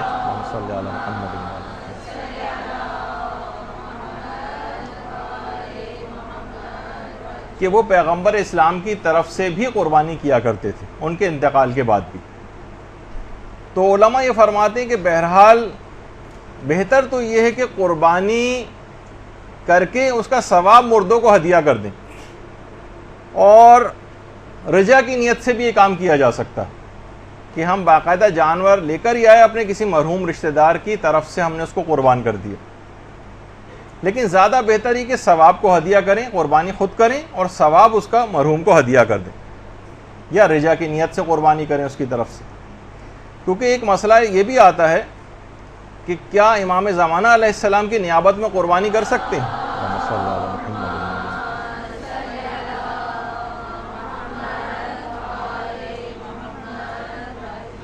تو امام زمانہ کی نیابت میں بھی قربانی جائز تو ہے, لیکن اس میں بھی علماء کہتے ہیں کہ قربانی خود کریں اور ثواب قربانی امام زمانہ کو ہدیہ کریں, کیونکہ امام کی نیابت کرنا کوئی آسان کام نہیں. اور ایک مسئلہ اور بھی آتا ہے کہ کیا حج کو امام زمانہ کی نیابت میں کر سکتے ہیں؟ تو اس میں بھی علماء سارے مراجع نے اجازت تو دی ہے. البتہ مرحوم آیت اللہ بہجت تھے, وہ اشکال لگاتے تھے, کہتے تھے کہ امام زمانہ اشکال کی بنا پر امام زمانہ کی طرف سے نائب بن کر حج نہیں ہو سکتا, اشکال کی بنا پر جائز نہیں. تو بہرحال لیکن اور جو مراجع ہیں انہوں نے کہا کہ ہو تو سکتا ہے, لیکن بہتر یہ ہے کہ آپ حج خود کریں اور اس کا ثواب امام زمانہ کو ہدیہ کریں. تو ایک مسئلہ یہ بھی ہوا. اس کے بعد ایک اور مسئلہ یہ آتا ہے کہ ذابح یعنی جو ذبح کرنے والا ہے یہ کون ہو؟ تو معلوم ہے کہ ذبح کرنے والا مسلمان ہونا چاہیے, کیونکہ بہت سارے غیر مسلم حضرات بھی, کیونکہ قربانی میں ذرا چارم پیسوں کا ہوتا ہے, قصائی وغیرہ کی اس میں کافی کمائی ہو جاتی ہے, تو بہت سے غیر مسلم حضرات بھی آ جاتے ہیں. تو اگر آپ کو یقین ہے کہ یہ نان مسلم ہے تو اس کی وہ قربانی نہیں کر سکتا, اور اس کا ذبیحہ جائز نہیں ہوگا. مسلمان ہونا چاہیے, کافر نہیں ہونا چاہیے, ناصبی نہیں ہونا چاہیے, دشمنان اہل بیت میں سے نہ ہو. اور باقاعدہ آغا سیستانی نے تو یہ بھی کہا کہ سوال جب ان سے پوچھا گیا, جو علی اللہ کا نظریہ رکھتا ہے اس کا بھی ذبیحہ جائز نہیں. جو آج کل اس قسم کے نعرے بھی لگنے لگے ہیں نا, تو جو باقاعدہ واضح طور پر جس کا عقیدہ یہی ہو اور آپ کو یقین ہو, تو اس کا بھی ذبیحہ جائز نہیں. تو بہرحال ذبح کرنے والا مسلمان ہونا چاہیے. اچھا, کیا کوئی عورت یا ممیز بچہ جو ہے ذبح کر سکتا ہے؟ خواتین تو عام طور پر بہت گھبراتی ہیں جانوروں کو دیکھ کے. ابھی کچھ ایسی تصویریں بھی آنے والی ہیں جس میں آپ کو صبر و برداشت کا آپ کو امتحان ہوگا. تو بہرحال شریعت میں ایسی کوئی پابندی نہیں ہے, اور عورتیں بھی ذبح کر سکتی ہیں, اور ممیز بچہ بھی جو ہے وہ ذبح کر سکتا ہے, یعنی نابالغ بھی ذبح کر سکتا ہے. اس میں بلوغ بھی شرط نہیں, بلکہ عقل بھی شرط نہیں ہے, لیکن ابھی فی الحال ہم اس کو ڈسکس نہیں کر رہے قربانی کے لیے. تو عورت اور ممیز بچہ یہ بھی ذبح کر سکتا ہے, کیونکہ باقاعدہ پیغمبر کے اپنے زمانے میں ایک کنیز نے ایک دفعہ ذبح کر دیا تھا, اور لوگوں نے آ کے بتایا کہ یا رسول اللہ فلاں کنیز نے جانور ذبح کیا, تو پیغمبر نے اس کو کھانے کی اجازت دی تھی. اور دوسری بات یہ, کسی جگہ کوئی ممانعت بھی نہیں ہے کہ عورت ذبح نہیں کر سکتی اس لحاظ سے. البتہ ایک مسئلہ پیش آتا ہے کہ کیا ذبح کرنے والے کا شیعہ اثنا عشری ہونا ضروری؟ تو ایک جگہ پہ ایک مسئلہ آتا ہے, اور وہ ہے امام خمینی کا حج کے موقع پر جو حاجی ہے اس کے لیے قربانی کا مسئلہ. یا تو وہ خود ذبح کرے یا جس سے ذبح کروائے اس کو شیعہ اثنا عشری ہونا چاہیے. ایران کے اندر بہت زیادہ بڑا مسئلہ ہے کیونکہ اس انداز سے عید نہیں منائی جاتی. عید قربان وہاں پر اس طرح آپ کے یہاں منائی جاتی, بلکہ وہاں جاتے ہیں تو پتہ بھی نہیں چلتا بعض اوقات کہ یہ عید قربان کا دن بھی ہے یا نہیں ہے. تو اس لحاظ سے ایرانی ذبح وبا کے معاملے میں بہت کمزور اور کچے ہوتے ہیں. تو جو کاروان وہاں سے آتے ہیں باقاعدہ ایک آفیشیل ہر کاروان کے کچھ قصائی وہ اپنے ساتھ لے کر آتے ہیں جو ذبح کرتے ہیں. ہر شخص وہاں ذبح بھی نہیں کر سکتا. ہمارے ہاں تو ماشاءاللہ ہر شخص تقریباً پروفیشنل قصائی کی طرح سے ایک قافلے میں جو ہے کئی افراد ایسے مل جاتے ہیں, لیکن ایران میں ایسا نہیں. تو اچھا, یہ والا مسئلہ بھی صرف امام خمینی کا تھا اور کسی مجتہد اور مرجع کا یہ مسئلہ نہیں. بڑے منفرد تھے. وہ کہتے تھے حاجی جس سے بھی قربانی کا جانور ذبح کروائے اسے شیعہ اثنا عشری ہونا چاہیے. تو بڑا مسئلہ ہوتا تھا کہ غیر شیعہ ذبح نہیں کر سکتا. اچھا, اس میں بھی ایک مسئلہ یہ کہ یہ فقط امام خمینی کا حج کی قربانی کا مسئلہ ہے, یعنی اس کے علاوہ جو غیر حاجی قربانی کر رہے ہیں اس میں امام خمینی کا یہ مسئلہ نہیں تھا. اور وہ کہتے تھے کوئی بھی مسلمان ذبح کر سکتا ہے, یہ فقط اور فقط حج کی قربانی کا مسئلہ ہے. تو یہ فی الحال شیعہ اثنا عشری ہونا یہ اس میں تمام مراجع کا اتفاق ہے. وہ صرف حج کی قربانی میں امام خمینی کی ایکسیپشن تھی. باقی اس کے علاوہ جب بھی کبھی ذبح کی بات آئے تو کوئی بھی مسلمان ذبح کر سکتا ہے اور اس میں کوئی حرج نہیں. اور بہت سے تو اتنے ایکسپرٹ ہیں جیسے ہمارے قبلہ و کعبہ مولانا محترم غلام علی وزیری صاحب, یہ خود اب تو ماشاءاللہ حج پر تشریف لے گئے. مولانا اپنے ہاتھ سے 150 200 بکرے وہ جو ہے وہ حاجیوں کی طرف سے خود ذبح کرتے ہیں. باقاعدہ خود ایک دفعہ بتا رہے تھے کہ میں تو جب 68 میں مولانا نے شاید غالباً پہلا حج کیا تھا تو اس زمانے میں یہ پانی کے جہاز وغیرہ سے گئے تھے اور ہندوستان کے باقاعدہ ایک نواب صاحب بھی تھے. تو مولانا نے جب اتنی صفائی کے ساتھ 150 200 وہاں پر جانور ذبح کیے تو وہ خود نواب صاحب بھی حیران رہ گئے. تو مولانا نے ان سے کہا کہ اصل مسئلہ یہ ہے کہ میں عالم دین بننے سے پہلے قصائی ہوا کرتا تھا. ذرا مذاق ان سے بات کہی. تو بہرحال یہاں پر تو مسئلہ ہو جاتا ہے اور بہت سے لوگ ایکسپرٹ نکل آتے ہیں, لیکن ایران میں ایسا مسئلہ نہیں تو جو آپ نے سنا اس سے پہلے.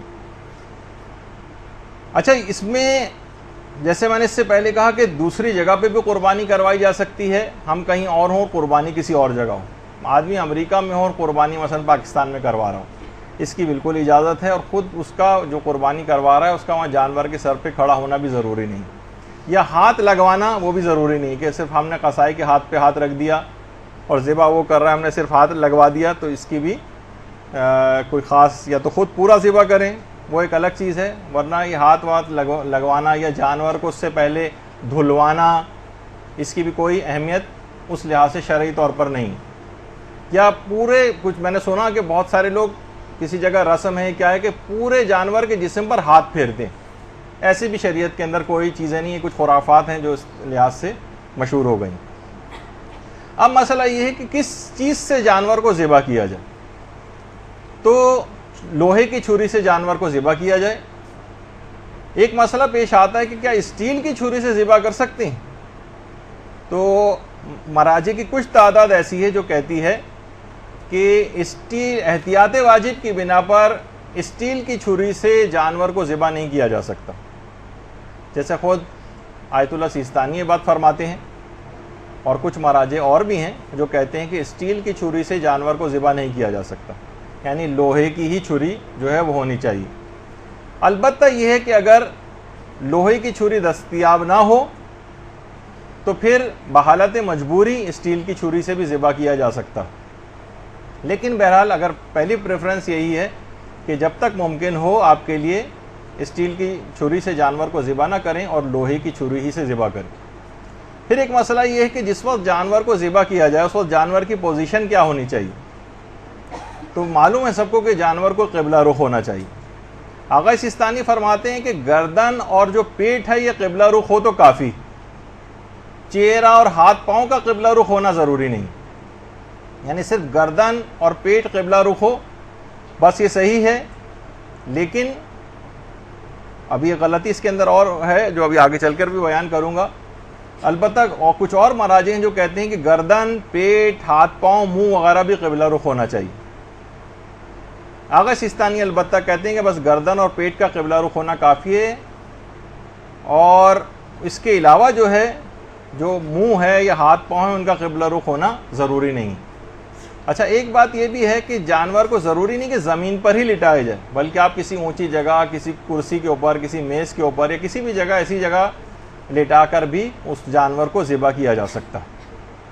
بلکہ لٹانا بھی ضروری نہیں ہے، کھڑا کر کے بھی جانور کو ذبح کر سکتے ہیں، بس یہ کہ وہ قبلہ رخ وغیرہ کی جو اور دیگر شرطیں ہیں وہ سب پوری ہونی چاہیے، ورنہ لٹانا بٹھانا یا یہ اس کی کوئی امپورٹنس نہیں ہے، اور بس شرعی طریقے سے جانور ذبح ہو اور قبلہ رخ ہو، بس وہ کافی۔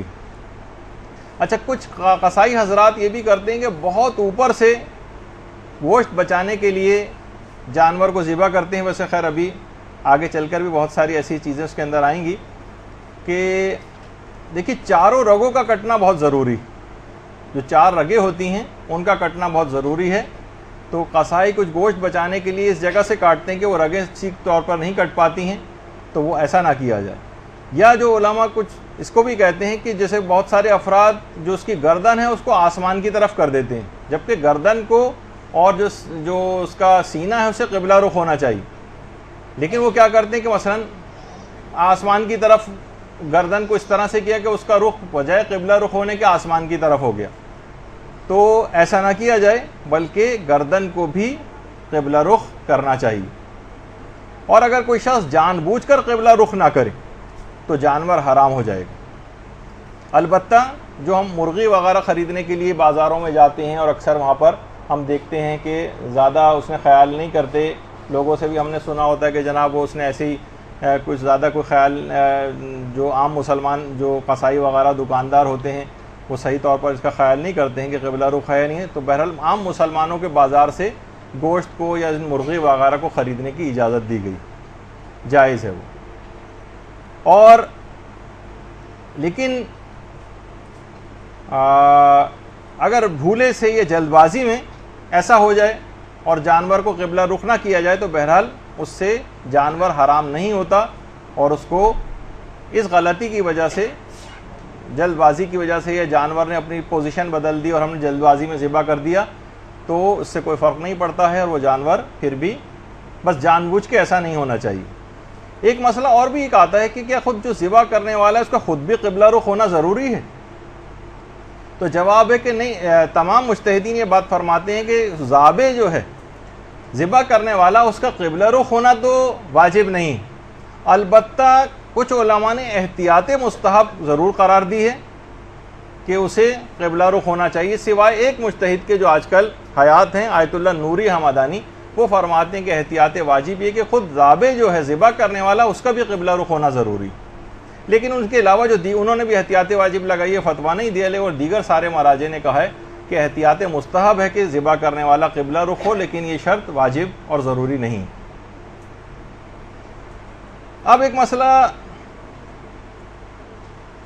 یہ بھی دیکھیں، اس میں بھی غلطی یہ ہو رہی ہے، اب اس میں تو خیر معلوم نہیں کہ قبلہ جو، لیکن ان کے جسم الگ ہے اور جو گردن ہے اس کو بہت موڑ کر کسی اور دوسری طرف کر لیا گیا، جبکہ سینہ جو ہے وہ اس کا رخ کوئی اور ہے، تو اس میں یہ دونوں چیزیں قبلہ رخ ہونی چاہیے۔ پھر ایک مسئلہ آتا ہے کہ ذبح کے وقت کون سی دعا پڑھنی ضروری، تو دعا تو کوئی سی بھی پڑھنی ضروری اور واجب نہیں، البتہ کچھ مستحب دعائیں ہیں کہ جو کہ پڑھی جا سکتی ہیں، انی وجہت وجہی للذی والی دعا، یہ عام طور پر تحفۃ العوام میں بھی ہے اور دیگر جگہوں پہ بھی، لیکن کوئی بھی اس میں واجب اور ضروری دعا نہیں، البتہ اللہ کا نام لینا ضروری، اور اللہ کا نام بھی ذبح کرنے والے کو خود لینا ہے، یہ نہیں کہ ذبح کوئی اور کر رہا ہے اور اطراف میں کھڑے ہوئے میں سے کوئی شخص جو ہے اللہ اکبر کہہ رہا ہے، یعنی اللہ کا نام لے رہا ہے۔ اور بہت سی چیزیں دیکھیے ایسی ہیں جو آٹومیٹک طریقے سے جانور ذبح ہوتے ہیں، اس میں جانور جا رہا ہوتا ہے، ایک آدمی بٹن دبا رہا ہوتا ہے، جانور ذبح ہو کے آگے بڑھ رہا ہوتا ہے، یہاں تک کہ مشینوں کے ذریعے اس کی کھال اتاری جا رہی ہوتی ہے، تو آٹومیٹک طریقے سے بھی جانور کو ذبح کرنے کی اجازت ہے شریعت میں، بس یہ ہے کہ بٹن دبانے والا، جو مشین کا جو بٹن دباتا ہے، اس کو اس وقت اللہ کا نام لینا ضروری، اللہ کا نام لینا ضروری، یعنی جس وقت وہ بٹن دبائے اس وقت اللہ اکبر کہہ دے، اور اللہ اکبر، اللہ کا نام کسی بھی طرح لے سکتا ہے، اللہ اکبر بھی کہہ سکتا ہے، اور سبحان اللہ بھی کہہ سکتا ہے، اور الحمدللہ بھی کہہ سکتا ہے، اور اگر صرف اللہ کہہ دے تو وہ بھی کر سکتا ہے، البتہ احتیاط مستحب ہے کہ ایسا نہ کرے اور اس طرح سے اللہ اکبر سبحان اللہ یا الحمدللہ اس طرح کا کوئی جملہ کہے. اگرچہ اس کی بھی اجازت ہے کہ فقط اللہ بھی کہہ سکتا، لیکن اس میں احتیاط مستحب ہے کہ اس کے ساتھ اس طرح کے کوئی الفاظ ضرور ساتھ میں کہے. اچھا، پھر ایک مسئلہ ہے کہ بھول کر اگر ذبح کے وقت کسی نے اللہ کا نام نہیں لیا، اگر جان بوجھ کر نہیں لیا تو ذبیحہ حرام ہو جائے گا. بھول کر ذبح کے وقت اگر اللہ کا نام نہیں لیا ہے تو دیکھیے اس کے اندر یعنی اس کو مسئلہ پتہ تھا کہ اللہ کا نام لینا ضروری ہے، اور پھر وہ بھول گیا، جلد بازی میں ذبح اس نے کر دیا، جلدی سے جانور ہاتھ پاؤں چلا رہا تھا اور وہ بھول گیا اللہ کا نام لینا، اللہ اکبر کہنا بھول گیا.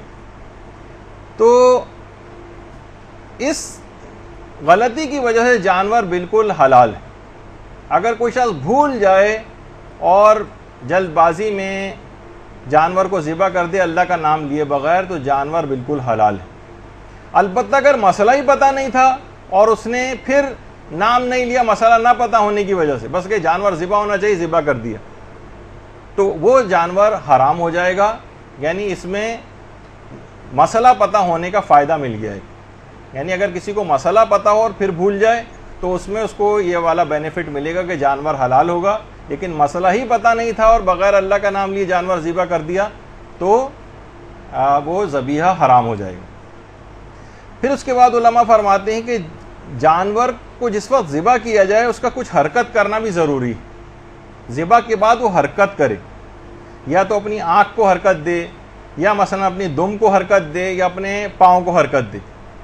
مثلا بہت سے افراد ایسے ہوتے ہیں کہ جانور قابو میں نہیں آ رہا ہے تو باہر اکثر ایسا ہوتا ہے کہ ہتھوڑا مثلا اس کے سر پہ مار دیا اور جانور کو بے ہوش کر دیا. یہ ہوتا ہے، ہتھوڑا مار کے اسے بے ہوش کر دیا. اب اس کے بعد کہا کہ لیجیے اب بہت آسانی سے اب اس کو ذبح کیا جا سکتا ہے. تو دیکھیے جانور کو ذبح کرتے وقت اس کے اندر حرکت ضروری ہے. اگر وہ حرکت نہیں کر رہا ہے ذبح کے بعد، چاہے وہ ہلکی سی حرکت ہو، چاہے دم کی حرکت ہو، پاؤں کی حرکت ہو، آنکھ کی حرکت ہو، اگر ایسی کوئی حرکت نہیں ہے تو وہ ذبیحہ حرام ہو جائے گا. کچھ حرکت کرنا ضروری. اور اسی طرح سے خون نکلنا بھی ضروری کہ جانور کے جسم سے خون نکلے، اور معمولاً اتنا خون کہ جو عام طور پر جتنا خون نکلتا ہے ذبح کے وقت اتنا خون نکلنا ضروری،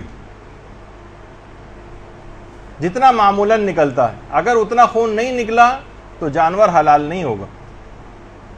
البتہ فقط امام خمینی مراجع میں سے گزرے ہیں کہ جو یہ شرط نہیں کرتے تھے اور کہتے تھے بس جانور کا حرکت کرنا ضروری ہے، چاہے جتنا خون نکلنا ہے معمولاً اتنا نہ بھی نکلے تب بھی وہ جانور بالکل حلال ہے، تب بھی وہ جانور حلال ہے. اور ایک مسئلہ یہ بھی علماء بیان فرماتے ہیں کہ جس وقت ذبح کیا جائے اس وقت جانور کو ذبح کی نیت سے ذبح کیا جائے. مثلا جانور کو کوئی پیٹھ پہ بٹھا کے لے جا رہا ہے اس طرح سے، اور آج کل آپ کو پتہ ہے کہ وہ پتنگ جو ہیں وہ گلے والے کاٹ دیتی ہیں، تو خود بخود ہی جو چلانے والا پیٹھ پہ بیٹھا ہوا تھا جانور، اس کی بھی گردن کسی پتنگ کے ذریعے کٹ گئی، تو آپ نے کہا یہ تو خود بخود ہی ذبح ہو گیا. نہیں، ذبح کی نیت سے، یا مثلا کہیں چھری رکھی ہوئی اس پہ جانور خود بخود گر گیا اور اس کی گردن جو ہے جس طرح ذبح ہوتا ہے اس طرح سے ہو گئی، یہ کافی نہیں. جانور کو ذبح کی نیت سے کاٹا جائے تب وہ جو ہے وہ جانور حلال ہوتا. اچھا، کچھ چیزیں ایسی ہیں جو ذبح کے وقت کیے جانے والے کچھ حرام کام بھی ہوتے ہیں. اس میں سے ایک یہ کہ جان نکلنے سے پہلے ہی اس کا سر تن سے جدا کر دیا جائے. مثلا ایک وار کیا پورا اس طرح سے تو اور اس کی گردن الگ کر دی، تو آقا سیستانی بھی فرماتے ہیں کہ احتیاط واجب کے طور پر یہ کافی نہیں ہے اور یہ جانور جو ہے صحیح حلال شمار نہیں ہوگا. البتہ اگر یہ کر رہے ہیں کہ ہم ذبح کر رہے ہیں اور چھری تیز ہونے کی وجہ سے یا تیز رفتاری سے چھری چلانے کی وجہ سے پوری گردن کٹ کے الگ ہو گئی تو وہ بالکل صحیح ہے، وہ جانور حلال سمجھا جائے گا. وہ جانور حلال سمجھا جائے گا کہ اگر اس انداز سے تیز چھری کی وجہ سے یا جلد بازی کرنے کی وجہ سے پوری گردن کٹ کے الگ ہو جائے. جب تک جانور کی جان نہ نکل جائے تب تک اس کا سر تن سے جدا نہ کیا جائے، اور احتیاط واجب ہے اس میں. لیکن اگر بالفرض اگر کوئی ایسا کر دے، ہم ذبح کی بات کر رہے ہیں، اس والے کو تو ہم نے منع کر دیا کہ ایک وار میں ہی بالکل گردن تن سے جدا کر دی، اس کی تو اجازت نہیں، وہ جانور صحیح نہیں ہوگا، حلال نہیں ہوگا. لیکن اگر مثلا ذبح کرتے گئے اور یہاں تک کہ جان نکلنے سے پہلے ہی ہم نے گردن کو الگ کر دیا ذبح کرتے کرتے، اگر غلطی سے ایسا ہو گیا تو ایک الگ چیز ہے، لیکن اگر جان بوجھ کے بھی ایسا کیا ہے تو وہ کام اگرچہ حرام ہے، گناہ ہے، لیکن وہ جانور حلال رہے گا ذبح کرتے وقت، یعنی گردن اس طرح سے اڑائے جاتے وقت نہیں، اور یہ پشت کی طرف سے بھی احتیاط واجب لگا کے علماء نے منع کیا کہ یہاں سے بھی ذبح نہیں کیا جا سکتا، منع کیا۔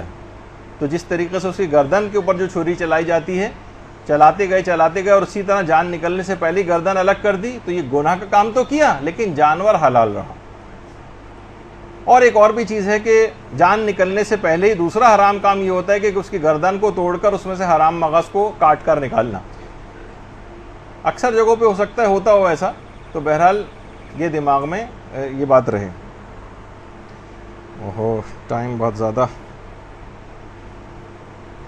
اچھا، اس کے بعد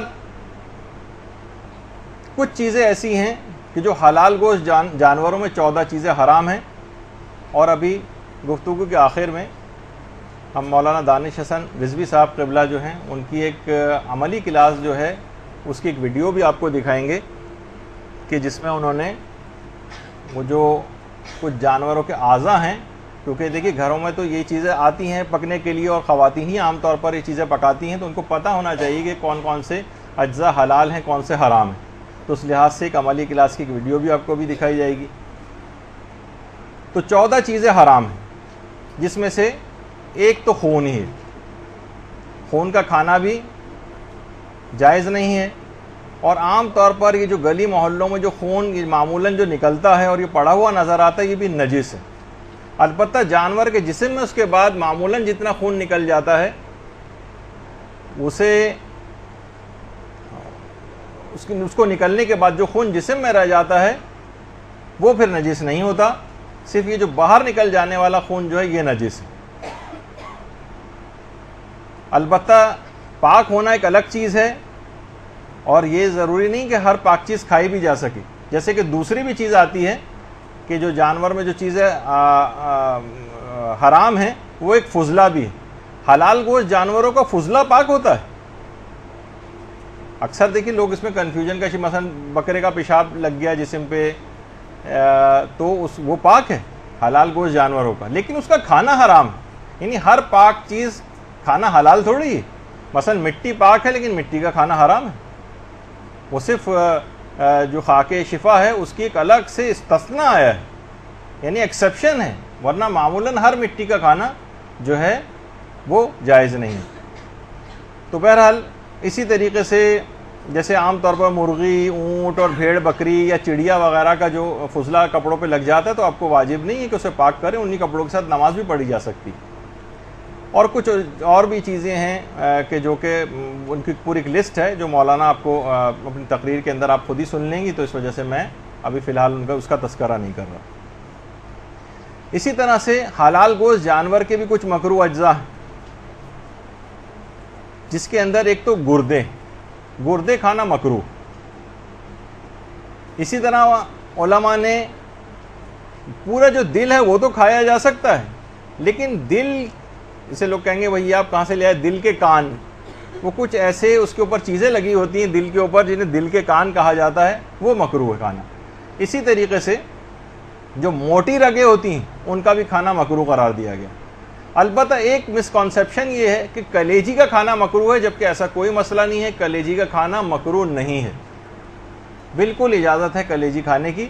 بلکہ ایک روایت جو میں نے اس سے شاید پہلے دفعہ پیش کی تھی کہ امیر المومنین نے باقاعدہ جو کباب کھانے کی ایک دفعہ فرمائش کی تھی امام حسن سے، وہ جگر کے کباب کھانے کی فرمائش کی تھی، لیور کے کباب۔ تو ظاہر ہے کہ ایک تو اس لحاظ سے بھی ہے کہ ہم اس کو استنباط کے لیے تو روایت نہیں پیش کر رہے، لیکن ایک سپورٹ میں پیش کر رہے ہیں کہ جگر جو ہے وہ کھانا مکروہ بھی نہیں۔ اچھا، ایک مسئلہ ایک اور ہے، اور وہ یہ ہے کہ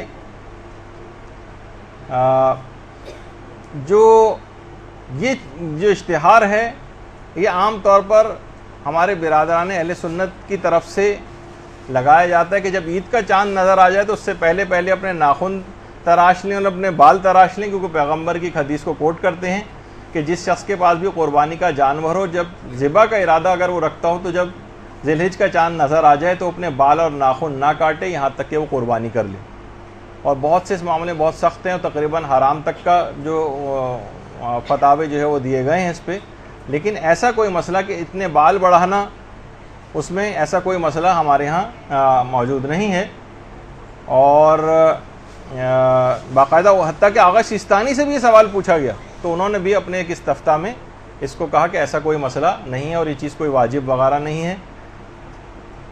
اچھا، اسی طرح سے بس ایک بات اس کے اندر وہ یہ ہے کہ جانور کا مذاق اڑانا. قربانی کا جانور ایک بہت ہی ایک مقدس ایک چیز ہے، اور اس کا احترام بہت پہلے کی جو قومیں ہیں ان کے اندر بھی ہوا کرتا تھا. لوگوں نے اس کو قربانی کے جانور کو اس کے ساتھ مذاق کرنا، اور بہت سے افراد جو باقاعدہ ان کی پینٹنگ کر رہے ہیں اور جو ہے وہ اس کے ساتھ ایسا ہنسی مذاق کر رہے ہیں، اور اس کا عجیب و غریب حلیہ بنا کر اس کو. تو بہرحال پہلے قوموں میں دیکھیے اس کا احترام بہت زیادہ تھا. بہت سے لوگ اپنے جانوروں کے گلے میں کچھ ایسی نشانیاں بھی ڈالا کرتے تھے.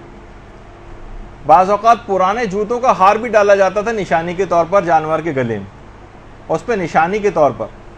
اور اس گائے کی یا اس جانور کی اتنا زیادہ احترام کرتے تھے، اتنا زیادہ احترام کرتے تھے کہ پھر اس کو کسی کو اجازت نہیں دیتے تھے کہ اس کی بے احترامی کرے. اتنا فوق العادہ احترام کہ اس کے بعد پھر اسے کسی اور مقصد میں اس جانور کو استعمال بھی نہیں کرتے تھے. قرآن نے بہرحال اس کی ممانعت کی اور اسے استعمال کرنے اور اس کے مقابل پہ جو وہ سواری کرنے کی بھی اجازت دی. بہت سے لوگ اس کو سواری نہیں کرتے تھے نہ اس سے کوئی کام لیتے تھے. ایسے احترام کو منع کیا گیا. ہمارے یہاں بھی بہت سارے مراجع جو ہیں ان کے پاس یہاں سے باقاعدہ پاکستان سے سوالات جاتے ہیں کہ بتائیے ذوالجنہ کی جو لید ہے وہ پاک ہے یا نجس. ہمارے یہاں بہرحال ذوالجنہ یعنی اس کی کتنا عزت اور اتنا احترام ہے، لیکن اتنا فوق العادہ احترام یہ اسلام نے جس کا تقاضا نہیں کیا، اس کا اس لحاظ سے کہ اس کی لید کا بھی احترام کیا جائے. اور اکثر جگہوں پہ ایک بعض بے دین حضرات کا یہ بھی دیکھنے میں آیا کہ اس ذوالجنہ کی لید کو مثلا چکھا بھی جاتا ہے. تو بہرحال یہ دیکھیے سب چیزیں جیسے کہ کچھ ہی عرصے پہلے ایک فتنے کے طور پر جانور کا خون پینے کی چیز شروع ہوئی تھی، لیکن لوگوں نے سٹینڈ لیا اور پھر اس فتنے کو اول میں شروع میں دبا دیا گیا. تو بہرحال اس طرح سے کچھ ایسا احترام، خیر پاکستان کے ماحول اور معاشرے میں مثلا جیسے ہمارے ذوالجنہ کتنا احترام ہے اور اس کو اتنا احترام ہونا بھی چاہیے، لیکن اتنا زیادہ احترام جیسے اکثر ہمارے مولانا غلام علی وزیری صاحب بھی ایک مثال جو ہے دیتے ہیں کہ مثلا یہاں پر تو خیر ماحول اور معاشرے میں اس کو ایسا کرنا بھی نہیں چاہیے، لیکن وہ کہہ رہے ہیں کہ مثلا اگر امام معصوم کسی کو گھوڑا تحفے کے انعام کے طور پر دیں اور وہ اس پر سواری نہ کرے اور اس کے بعد ہاتھ میں لے کے اسے پورے وقت پھرتا رہے، تو امام اسے دیکھ کے کیا کہیں گے؟ بھائی میں نے تمہیں گھوڑا دیا، اس پہ سواری کرو، اس کو استعمال کرو، ٹھیک ہے، اس کا ایک احترام اپنی جگہ پہ ہوگا. جیسے امام کسی کو اپنا لباس تحفے کے طور پر دیتے تھے کہ یہ میرا نماز کا لباس ہے، اور وہ اس نماز کو اٹھا کے الماری کے اندر اپنے رکھ دیتا اور بس اس کی زیارت کر لیا کرتا، تو امام اس پہ ناراض ہوتے کہ بھائی میں نے تمہیں پہننے کے لیے دیا. جیسے کہ اکثر صحابی، ٹھیک ہے یہ الگ بات ہے کہ اس کو نماز کے لیے پہنے پھر اس کے بعد اتار کے رکھ دیں اس کو، لیکن بہرحال اس کا ایک تو بہت سی چیزوں کا ہمارا فوق العادہ احترام ہو جاتا ہے کہ جیسے کہ وہ قربانی کے اس جانور کا احترام کرنے لگے تھے، نہ اس پر سواری کرتے تھے نہ اس سے کوئی کام لیتے تھے، بہت زیادہ احترام. تو اسلام نے منع کیا، بلکہ اس کے اوپر سواری کرنے کی بھی اجازت دی اور اس کا گوشت کھانے کی بھی اجازت دی. تو یہ سب چیزیں جیسے اونٹ وغیرہ اس کے اوپر سواری بھی ہوا جاتا ہے، تو وہ پہلے زمانے میں ایسا نہیں ہوا کرتا تھا. تو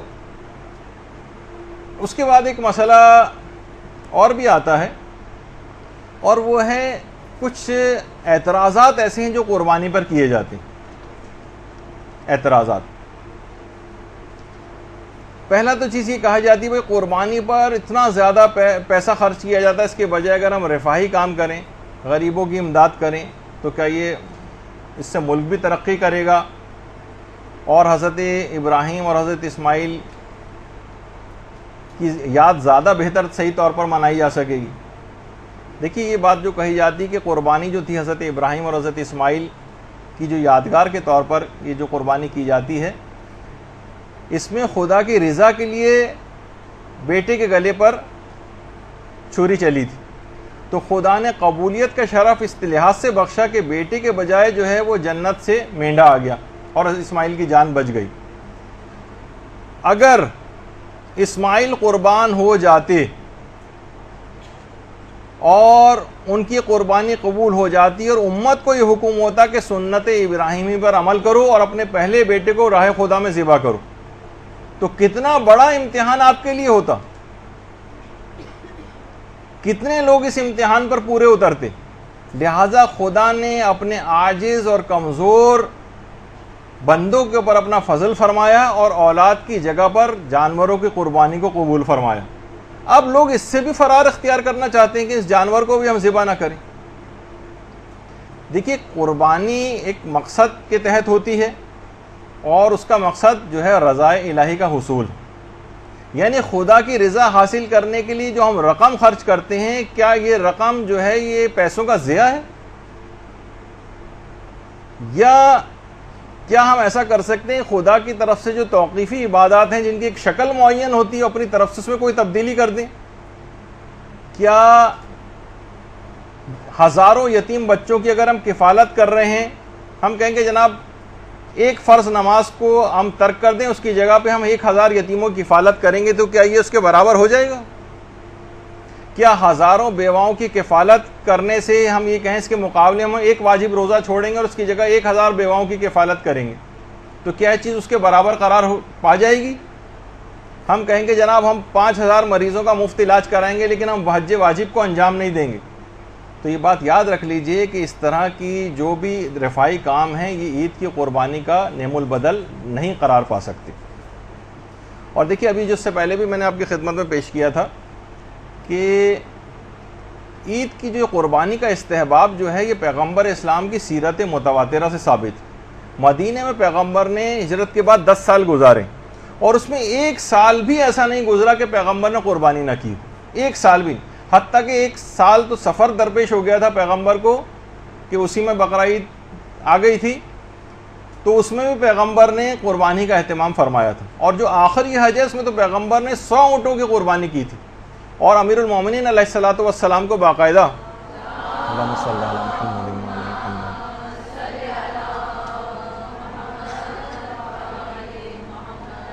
دیگر اہم کاموں کے ساتھ جب یمن بھیجا تھا اور اس کے بعد یمن سے واقع غدیر میں امیر المومنین یمن تشریف لے گئے تھے اور وہاں سے آ کر پیغمبر کو غدیر کے میدان میں جوائن کیا تھا۔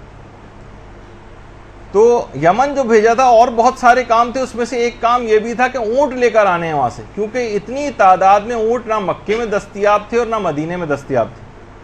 اور اس کے بعد جو 10 ذی الحجہ کا روز تھا، مصروف ترین دن تھا پیغمبر کا، پیغمبر اسلام نے 10 ذی الحجہ کو 63 اونٹ اپنے دستے مبارک سے ذبح کیے ہیں، 63 اونٹ، 63۔ اگر آپ حساب بھی لگا لیں کہ اگر ایک اونٹ پر اوسطاً 5 منٹ بھی اس کو اتنا تو ٹائم لگ جاتا ہے ایک اونٹ کی قربانی میں، اس کو پکڑنا، اس کو وہ گرتا ہے، اور بہرحال تقریباً 5 منٹ بھی اگر ہم لگا لیں تو 63 اونٹ ذبح کرنے میں کم سے کم 5.25 گھنٹے پیغمبر کو لگے ہوں۔ تو وہ رسول جو ایک لمحہ بھی زندگی کا ضائع نہیں کرتا تھا، وہ جو ہر وقت تبلیغ کے اندر مصروف رہتے تھے، سوتے بھی بہت کم تھے، ان کے لیے قربانی کے لیے 5.25 گھنٹے نکالنا اور اتنی مشقت اٹھانا ایک غیر معمولی فعل تھا پیغمبر کا۔ اور خاص طور پر اس کی اہمیت یوں اور بڑھ جاتی کہ پیغمبر اسلام کے دیکھیے معاشی حالات جو تھے ان کا اگر ہم جائزہ لیں تو پیغمبر کی یعنی بیک وقت 9 گھروں کا خرچہ پیغمبر اٹھاتے تھے، اس کا بار گنا پیغمبر اسلام کے کاندھوں کے اوپر تھا۔ مجموعی لحاظ سے آپ کو پتہ ہے کہ حالات مالی اعتبار سے اتنے سازگار نہیں ہوتے تھے، اکثر فاقوں کی نوبت رہتی تھی، اور خود ازواج رسول فرماتی ہیں کہ اکثر مہینوں ہم پر ایسے گزر جاتے تھے کہ ہمارے گھر میں چولہا نہیں جلتا تھا اور گزارا فقط کھجور اور پانی کے اوپر ہوتا تھا، اور کہیں سے اتفاق سے کبھی ہدیے میں گوشت آ جاتا تھا تو ہم کھا لیتے تھے۔ ایسے حالات میں پیغمبر اسلام کا 100 اونٹ قربان کرنے کے لیے وسائل مہیا کرنا قربانی کی اہمیت کو کتنا زیادہ بڑھا دیتا۔ اور اہم بات یہ تھی کہ یہ جو اونٹ تھے پیغمبر اسلام نے جو 100 اونٹ ذبح کی تھی، ان سب کا گوشت بھی تقسیم کرنے کا اہتمام نہیں فرمایا تھا، بلکہ ہر اونٹ میں سے ایک ٹکڑا لے لے کے پکوایا تھا۔ اس کا مطلب یہ ہے کہ وہ افراد جو یہ لوگ کہتے ہیں کہ لازمی طور پر جب تک اس قربانی کا گوشت صحیح طور پر تمام دنیا کے مستحقین میں تقسیم نہ ہو تب تک یہ قربانی ضائع سمجھی جائے گی، ان کی یہ بات بالکل عبث اور بیکار ہے، کیونکہ پیغمبر اسلام نے بھی اس کا اہتمام نہیں کیا تھا۔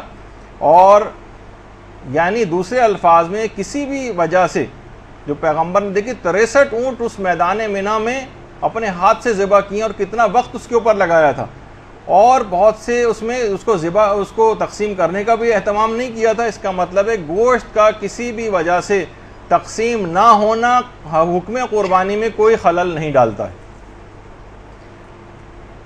ہم لوگ کہتے ہیں کہ بھائی جب تک یہ قربانی کا گوشت مستحقین تک نہ پہنچے جب تک یہ قربانی ضائع نہیں. ایسا نہیں ہے, وہ ضائع نہیں ہے. اس سے حکم قربانی پہ کوئی فرق نہیں پڑتا, اس سے کوئی اس کی اہمیت کم نہیں ہوتی. اس کی وجہ خود پروردگار عالم نے قرآن میں یہ بات فرما دی ہے کہ ہم تک نہ تو اس کا گوشت پہنچتا ہے نہ خون پہنچتا ہے, صرف تقویٰ پہنچتا.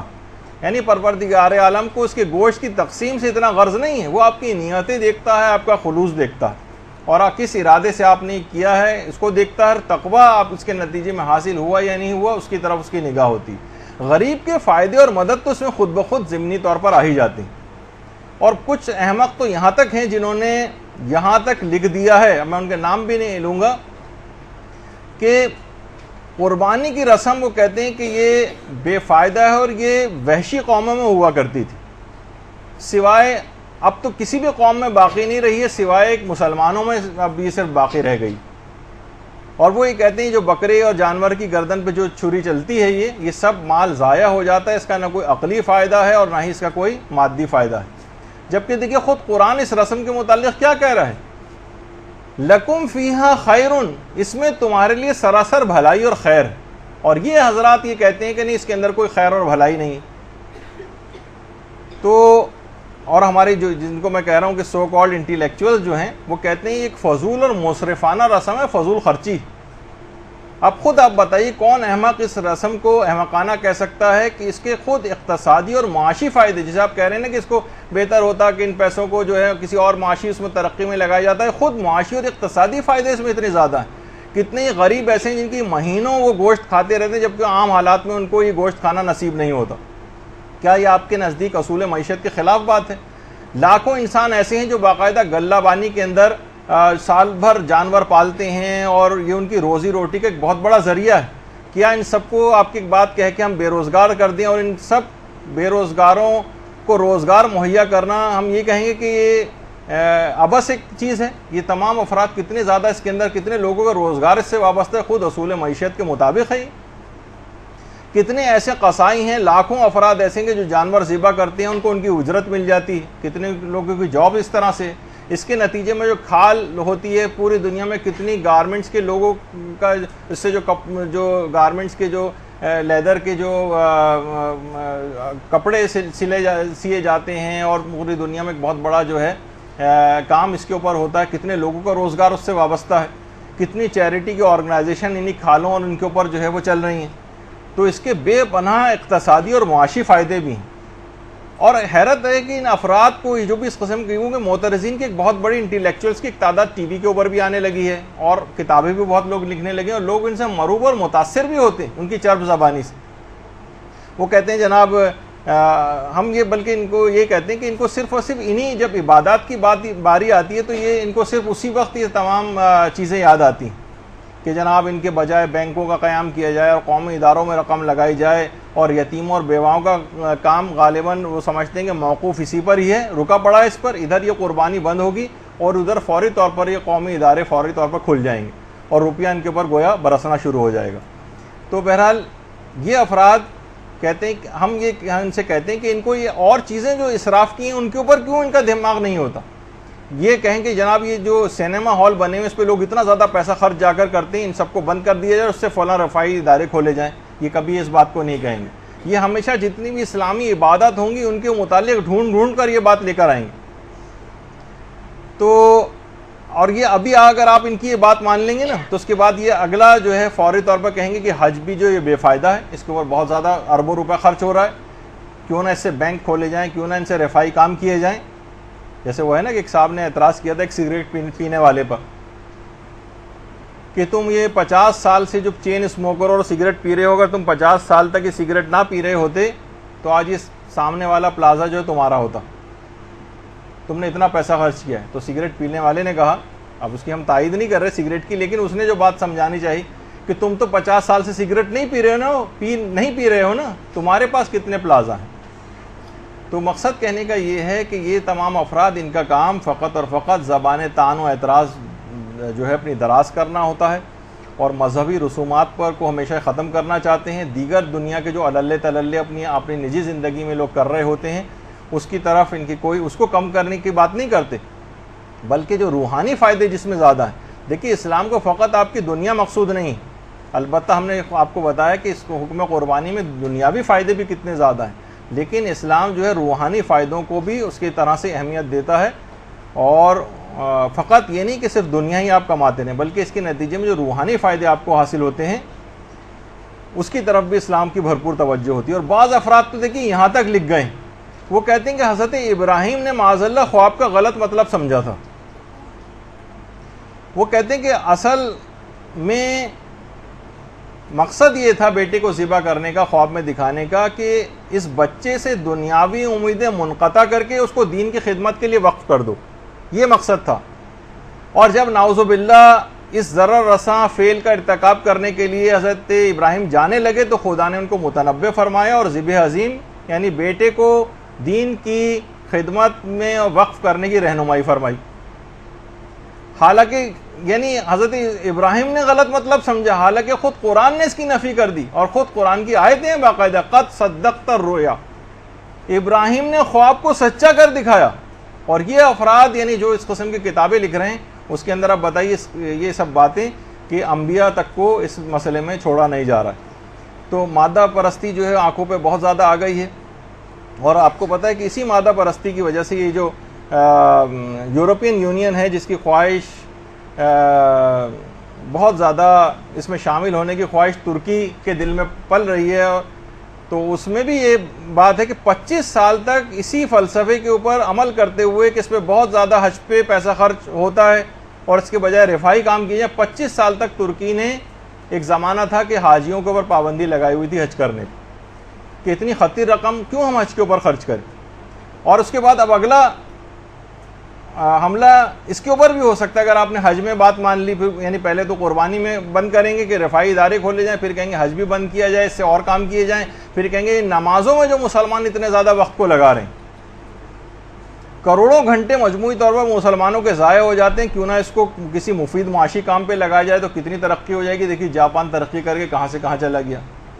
اور یہی اعتراض ذرا اور چھوٹا کر لیں تو ہم مدرسے کا جو فیس بک چلا رہے ہیں اس پہ بھی لوگ اعتراضات کرتے ہیں کہ جو احکامات آپ اس کے اوپر اس صفحے کے اوپر آ رہے ہیں, اخلاقیات ہیں کہ جناب یہ وضو غسل و تیمم کے مسئلے آپ اس کے اوپر جو ہے کر رہے ہیں, دنیا چاند پہ چلی گئی ہے اور لوگ اس سے بھی آگے کی باتیں کر رہے ہیں اور آپ لوگ فقط اسی پہ وضو کیسے کیا جائے. تو ہم ان کو یہی جواب دیتے ہیں کہ جناب یہ احکامات اسلامی کا پیج ہے, اگر آپ کو سائنسی ایجادات کے پیج چاہیے تو کسی اور جگہ رجوع کیجیے, آپ ناسا کی ویب سائٹ جا کر رجوع کریں. اور اگر آپ ہم پھر وہی جواب دیتے ہیں جو اس نے کہا تھا کتنے آپ کے پلازا ہیں, ہم نے کہا کہ چلیں ہم تو اس پہ اپنا وقت ضائع کر رہے ہیں, آپ تو وقت ضائع نہیں کر رہے ہیں نا, آپ نے کتنی سائنسی ایجادات کر لی. تو بعض اوقات ہم بھی تلخ ہو جاتے ہیں اور کچھ جواب دینا پڑ جاتا ہے. تو یہ سب احمقانہ باتیں ہیں, اور صرف لوگوں جو دین کا کام کر رہے ہیں ان کی راہ کو کھوٹی کرنا ان افراد کا مقصد ہوتا ہے. تو بہرحال بہرحال اب صرف دو تین مسئلے اور بس باقی رہ گئے ہیں, اور وہ یہ ہے کہ کیا بکرا قسطوں پہ لیا جا سکتا ہے, یعنی قسطوں پر قربانی کرنا. تو قسطوں پر قربانی کرنا بھی بالکل جائز ہے اور اس میں کوئی حرج نہیں ہے. اچھا اب ایک مسئلہ اور بھی ہے کہ کیا قربانی کے لیے قرضہ لینا مستحب ہے, جیسے کہ ہمیں بہت ساری روایات کے اندر بھی یہ چیز آتی ہے. قرضہ روایتیں آئی ہیں مثلا کہ قرضہ تم لو تو تمہارا قرضہ ادا ہو جائے گا. اگر لوگوں کو مثلا پتہ چل جائے کہ قربانی کا کتنا ثواب ہے تو لوگ قرضہ لے کر قربانی کرتے. تو علماء نے فرمایا کہ دیکھیے بہت ساری چیزیں ایسی ہیں روایات کے جو تشویق اور ترغیب دلانے کے لیے بھی ہیں. کہا نا کہ اگر لوگوں کو پتہ چل جائے کہ کتنا ثواب ہے تو لوگ قرضہ لے کر قربانی کرتے. تو جیسے کہ روایتوں میں مثلا چیز آئی کہ اگر لوگوں کو اذان کا ثواب پتہ چل جائے تو اذان کے لیے مثلا قرعہ ڈالیں, یا پہلی جماعت کی پہلی صف کا ثواب اگر پتہ چل جائے تو اتنا لوگ اس میں شریک ہونا چاہیں کہ اس کے لیے قرعہ ڈالنا پڑے. فلاں نیک کام کے لیے اگر ان کو گھٹنوں کے بل چل کے بھی آنا پڑے تو وہ چل کے آئیں. تو اس میں حکم بیان نہیں ہو رہا ہے کہ گھٹنوں کے بل چل کر آؤ یا قرآن اندازی کرو, بلکہ ترغیب اور تشویق دلانے کے لیے.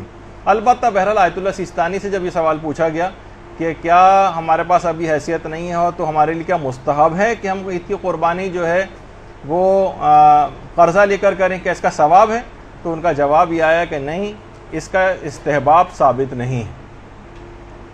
یعنی یہ جو آپ سننے میں آتا ہے نا بہت زیادہ، تو یہ اس کا استحباب ثابت نہیں ہے، اس کا مستحب ہونا ثابت نہیں ہے کہ قربانی کے لیے قرضہ لیا جائے. تو بہرحال اب آپ سے یہ بات اور بیان کرنا ہے کہ آپ کوشش کریں کہ قربانی کے فلسفے کو سمجھیں کہ فلسفہ قربانی کیا ہے.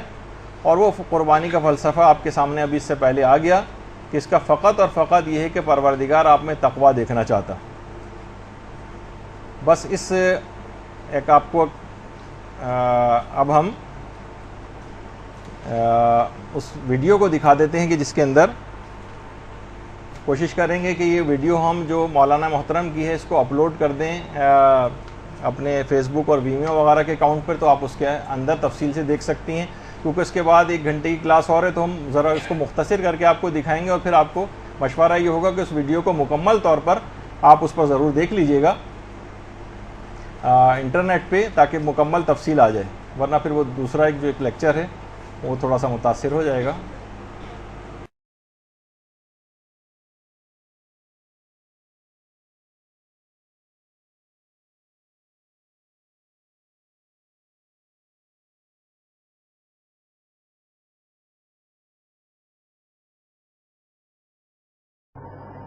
حلال گوشت جانور کے چند حلال اجزاء، ان میں سے نمبر 1 زبان.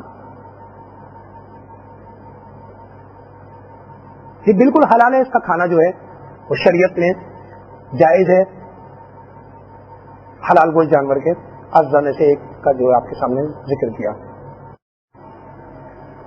چند حلال اجزاء میں سے نمبر 2 گردے. گردے کا کھانا حلال گوشت جانور کے بالکل شریعت نے جائز قرار دیا ہے.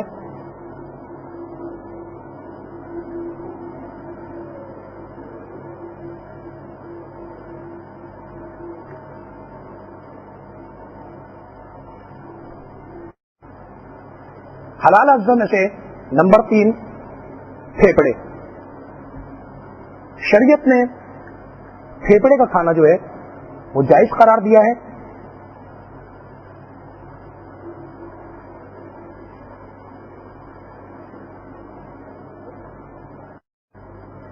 چند حلال چیزوں میں سے چوتھے نمبر کی چیز دل جو ہے وہ شریعت نے کھانا جو ہے وہ جائز قرار دیا ہے.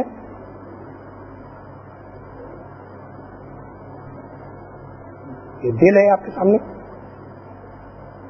اس کا کھانا بالکل جو ہے وہ جائز ہے. چند حلال اجزاء میں سے 5واں نمبر جگر. اسے کلیجی بھی کہا جاتا ہے اور کلیجہ بھی کہا جاتا ہے. یہ تینوں ایک ہی چیز کے نام ہیں. یعنی کلیجی کا کھانا جو ہے وہ بالکل شریعت نے جائز قرار دیا ہے.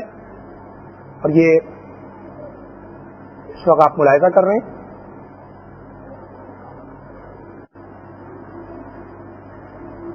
چند حلال اجزاء میں سے بال اور کھال کا کھانا جائز ہے. البتہ اس میں یہاں پر یہ وضاحت ضروری ہے کہ بال کھانے سے مراد یہاں پر یہ نہیں ہے کہ مکمل طور پر ان بالوں کو جو ہے وہ کھایا جائے. البتہ اگر یہ کسی سالن وغیرہ پکانے کے اندر اس طریقے سے بال وغیرہ جو آ جائیں تو سالن جو ہے اس پر کوئی فرق نہیں پڑتا، کیونکہ یہ پاک شمار کیے گئے ہیں اور حلال بھی ہیں.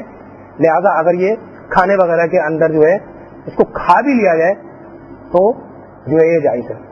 اسی طریقے سے چند اجزاء میں سے کھال کو بھی شمار کیا گیا ہے. البتہ کھال سے ہماری یہاں پر اس وقت یہ مراد ہوگی کیا ہے کہ ایسا نہیں ہے کہ پوری کھال کو پکا کے کھایا جائے، بلکہ اگر کوئی سالن پکتے ہوئے اگر کسی گوشت کے پیس پر کوئی کھال وغیرہ کا ٹکڑا لگا ہوا ہو، جیسے کہ پائے وغیرہ پکانے کے اندر جو ہے یہ عموماً جو ہے کھال کا ٹکڑا وغیرہ لگا رہ جاتا ہے، تو اس کو کھایا جا سکتا ہے اور یہ بالکل جو ہے وہ جو ہے جائز جو ہے وہ ہے.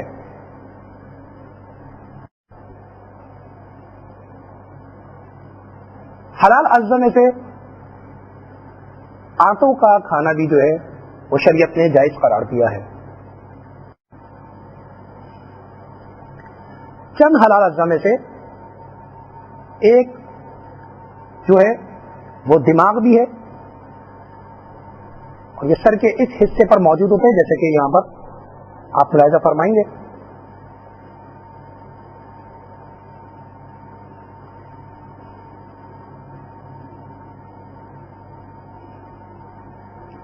یہ آپ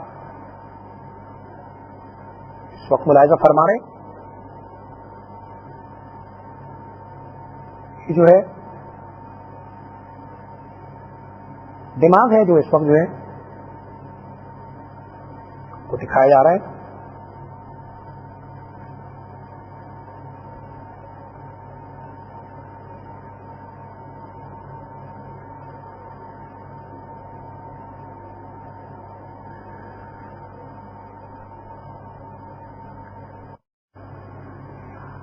آئیے اب چلتے ہیں حلال گوشت جانور کے حرام اجزاء کی جانب۔ ان میں سب سے پہلا جو ہے وہ ہے خون۔ قرآن مجید میں خون سے متعلق جو ہے آیت بھی موجود ہے، ارشاد ہوتا ہے بسم اللہ الرحمن الرحیم انما حرم علیکم المیتۃ والدم ولحم الخنزیر وما اہل لغیر اللہ بہ، بس خدا نے تم لوگوں پر مردار اور خون اور سور کا گوشت اور ہر اس جانور کو حرام قرار دیا ہے جس کے ذبح پر اللہ کا نام نہ لیا گیا ہو۔ حرام اجزاء میں سے ایک آنکھ کو بھی شمار کیا گیا ہے۔ آنکھ ہے، اس کا کھانا بالکل بھی جو ہے وہ جائز نہیں ہے۔ حلال گوشت جانور کے اجزاء میں سے آنکھ جو ہے وہ حرام شمار کی گئی ہے۔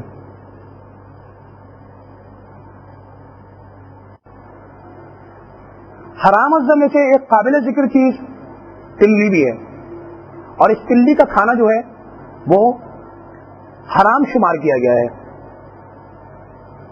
تلی اور کلیجی دیکھنے میں عموماً ایک شکل کی لگتی ہیں، لیکن کلیجی کا ذکر جیسے کہ ہے کہ کھانا جائز تھا، لیکن تلی کا کھانا حرام ہے۔ تلی کی خصوصی پہچان یہ بھی ہے کہ اس پر ڈاٹس ہوتے ہیں، اور جبکہ کلیجی یہ بالکل جو ہے وہ صاف ہوتی ہے اور کسی قسم کا اس پر نشان وغیرہ جو ہے وہ موجود نہیں ہوتا، یعنی کسی قسم کے نقطے وغیرہ جو ہیں وہ موجود نہیں ہوتے۔ جبکہ تلی کو اگر غور سے دیکھا جائے تو اس پر باقاعدہ جو ہے وہ ڈاٹس موجود ہوتے ہیں، باقاعدہ ڈاٹس موجود ہوتے ہیں اس پر، اور اس کی ایک اور پہچان یہ ہے کہ یہ پیٹ سے بالکل چپکی ہوئی ہوتی ہے۔ تلی کا کھانا جو ہے وہ حرام ہے۔ حرام اجزاء میں سے ایک غدود کو بھی شمار کیا گیا ہے۔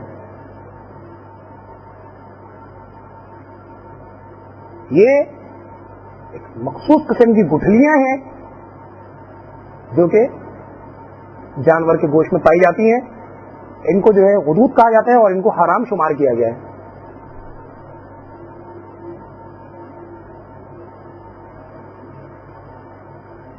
مخصوص قسم کی کچھ گٹھلیاں جب ان کا ہاتھ لگائیں گے تو کافی سختی محسوس ہوگی۔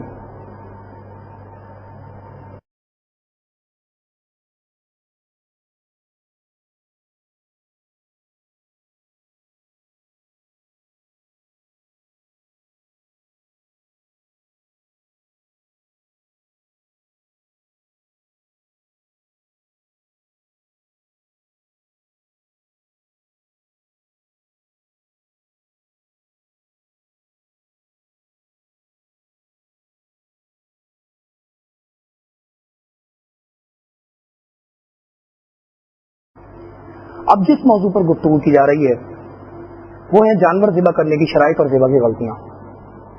لیکن اس سے پہلے ایک مسئلے کو واضح کر دیا جائے کہ عام طور پر جو جانور کو ذبح کیا جاتا ہے یہ ذبح عام ہے، اور سنت ابراہیمی کے طور پر جو جس جانور کو ذبح کیا جائے وہ ایک ذبح خاص ہے. حج کے موقع پر حج کا ایک رکن بھی ہے اور حاجی پر قربانی کرنا واجب بھی ہے, اور جو شخص غیر حاجی ہو یعنی حج نہ کر رہا ہو اس کے لیے قربانی کرنا مستحب عمل میں سے ہے. البتہ یہ بات واضح رہے کہ قربانی کا جانور انعام ثلاثہ میں سے ہونا چاہیے. انعام ثلاثہ سے علماء نے کیا مراد لی ہے؟ یعنی اونٹ, گائے, بیل, بکرا, بکری, بھیڑ, دمبا, یہ چیزیں جو ہیں انعام ثلاثہ سے مراد لی جاتی ہیں. لیکن بالکل ایک واضح ہو گیا جواب کے ایک سوال اگر کیا جائے کہ مرغی وغیرہ کی قربانی ہو سکتی ہے کہ نہیں ہو سکتی, لہذا جیسے انعام ثلاثہ کو ذکر کیا گیا, انعام ثلاثہ میں مرغی نہیں آتی, لہذا اس کی قربانی جو ہے وہ نہیں کی جائے گی. عید کے موقع پر جو قربانی کی جاتی ہے وہ اس میں جو ہے انعام ثلاثہ میں شمار نہیں ہے, لہذا مرغی کی قربانی جو ہے وہ صحیح نہیں رہے گی. البتہ یہ عام ذبح کے وقت جو ہے اس کو عمومی طور پر جو ہے وہ ذبح جو کیا جاتا ہے وہ بالکل جو ہے صحیح ہے. لہذا اب جو گفتگو ہے وہ جانور ذبح کرنے کی شرائط اور ذبح کی غلطیوں سے متعلق ہے. تو سب سے پہلے جانور ذبح کرنے کی شرائط, یہ بات واضح رہے کہ ذبح کرنے والے کا مسلمان ہونا شرط ہے. اچھا, اس سے کوئی فرق نہیں پڑتا کہ وہ مرد ہو یا عورت ہو, اور ایسا مسلمان بچہ جو سمجھدار ہو یعنی برے بھلے کی تمیز رکھتا ہو وہ حیوان کو ذبح کر سکتا ہے. دوسری شرط ذبح کی یہ ہے کہ جہاں تک ممکن ہو سکے حیوان کا گلا لوہے کی چھری سے ہی کاٹا جائے. تیسری شرط جو ہے ذبح کرتے وقت حیوان کا رخ قبلے کی جانب ہونا چاہیے. اس میں دو صورتیں بنیں گی, حیوان کو چاہے دائیں جانب لٹا کر ذبح کیا جائے چاہے بائیں جانب لٹا کر ذبح کیا جائے. لہذا سے شرط ہے کہ حیوان کی جو گردن جو ہے وہ اور اس کا پیٹ یعنی سینہ یہ قبلہ رخ ہونے چاہیے. البتہ پاؤں, ہاتھ اور یہ منہ جو ہے اس کا قبلہ رخ ہونا لازم نہیں ہے. چوتھی شرط جو ذبح کی ہے وہ یہ کہ ذبح سے پہلے ذبح کرنے کی نیت سے ذبح کرنے والا خود خدا کا نام لے. یعنی خود سے مراد یہ کہ دوسرا اگر دور کھڑا ہو کے اللہ اکبر کہے تو یہ ذبح میں جو ہے وہ کفایت نہیں کرے گا. اچھا, کتنا ذکر کرنا ہے؟ اگر صرف بسم اللہ یا اللہ اکبر کہہ دے تو کافی ہے. پانچویں شرط, ذبح ہونے والا حیوان حرکت کرنا چاہیے. مثلا دم کو حرکت دے یا ذبح ہوتے وقت اپنے پاؤں ہاتھ وغیرہ جو ہے وہ زمین پر جو ہے وہ مارے. چھٹی شرط جو ذبح کی ہے وہ حیوان کے بدن سے اتنا خون نکلنا چاہیے جتنا معمول کے مطابق نکلتا ہے. پتہ چلا کہ ایک جانور کو ذبح کیا بالکل ذرا سا خون نکلا تو اس وقت جو ہے یہ اور باقی خون نہ نکلا تو یہ صحیح نہیں رہے گا. ساتویں شرط یہ ہے کہ حیوان کا گلا ذبح کی نیت سے کاٹنا چاہیے. مطلب کسی جانور چھری وغیرہ پر جا کے گر گیا یا مثال کے طور پر کوئی نیت وغیرہ نہیں کی تھی اس حوالے سے تو یہ صحیح نہیں رہے گا. ذبح کا طریقہ کیا ہونا چاہیے؟ ذبح کا طریقہ جیسے کہ شرائط ذکر کی, ذبح کا طریقہ یوں ہے کہ حیوان کی گردن کی 4 بڑی رگوں کو مکمل طور پر کاٹ دیا جائے اور ان رگوں میں سانس کی نالی, کھانے کی نالی, 2 موٹی رگیں جو کھانے اور سانس کی نالی کے دونوں طرف ہوتی ہیں, اور ان رگوں کو اس طرح سے کاٹنا ہے کہ جو گلے کی جو گرہ جو ہے اس کے نیچے کی جانب سے اس طرح سے کاٹا جائے کہ وہ جدا ہو جائیں. اچھا, یہ انعام ثلاثہ کے جو ذبح کے احکام بتائے جا رہے ہیں ان میں گو کے اونٹ شامل ہے, لیکن اونٹ کو اس طریقے سے لٹا کر جو ہے وہ کاٹنا جائز نہیں ہے، بلکہ اونٹ کے لیے ایک الگ سے حکم ہے کہ اس کو نحر کیا جائے. اور یہ پیٹ سے اوپر کی جانب اور گردن سے نیچے کی جانب ایک خالی مقام جو کہلاتا ہے، اس میں نیت کرنے کے بعد، اللہ کا نام لینے کے بعد چھرا گھونپا جائے اور ایک جو ہے وہ کافی مقدار میں جو خون نکل آتا ہے، اس کو جو ہے یہ نحر کہا جاتا ہے. لہذا اونٹ میں نحر ہی کرنا واجب ہے. البتہ یہ جائز نہیں رہے گا کہ گائے، بیل، بکرا، بکری، بھیڑ، دمبا، ان کو اونٹ کی طرح نحر کیا جائے. اور یہ بھی جائز نہیں ہے کہ اونٹ کو اس طریقے سے لٹا کر کہ جس طریقے سے گائے، بیل وغیرہ کو ذبح کیا جاتا ہے اس طریقے سے ذبح کر دیا جائے، یہ جائز نہیں رہے گا. لہذا اونٹ کے لیے ایک خصوصی حکم ہے کہ اس کو نحر کر کے جو ہے نحر کرنا جو ہے وہ واجب ہے. ذبح کی غلطیوں پر جو ہے ایک نظر ڈالتے ہیں. یہ اکثر و بیشتر جو ایک لوگوں سے غلطی ہو جاتی ہے کہ قصائی وغیرہ کا تعین کرنے میں وہ غلطی کر جاتا ہے. لہذا جانور کو کتابی کافر ہو یا غیر کتابی کافر ہو، اس سے ذبح کروانا بالکل بھی جائز نہیں ہے. مثلا عیسائی قصائی سے اگر یہ جانور کو ذبح کرے تو جائز نہیں ہوگا. اسی طریقے سے اسٹیل کی چھری کے حوالے سے علماء کی ایک تعداد منع فرماتی ہے کہ اسٹیل کی چھری سے جو ہے وہ جانور کو جو ہے وہ ذبح نہیں کیا جا سکتا. ذبح کی غلطیوں میں سے ایک غلطی یہ بھی ہے کہ 4 رگوں میں سے بعض رگوں کو کاٹ دیا جائے. مثال کے طور پر 2 رگوں کو کاٹ دیا جائے اور پھر صبر کیا جائے کہ جانور کے مرنے کا. یہ جائز نہیں ہے. 4 رگوں کو پے در پہ کاٹنا ہے. جان بوجھ کر، ایک اور غلطی، جان بوجھ کر جانور کو قبلہ رخ نہ کرنا.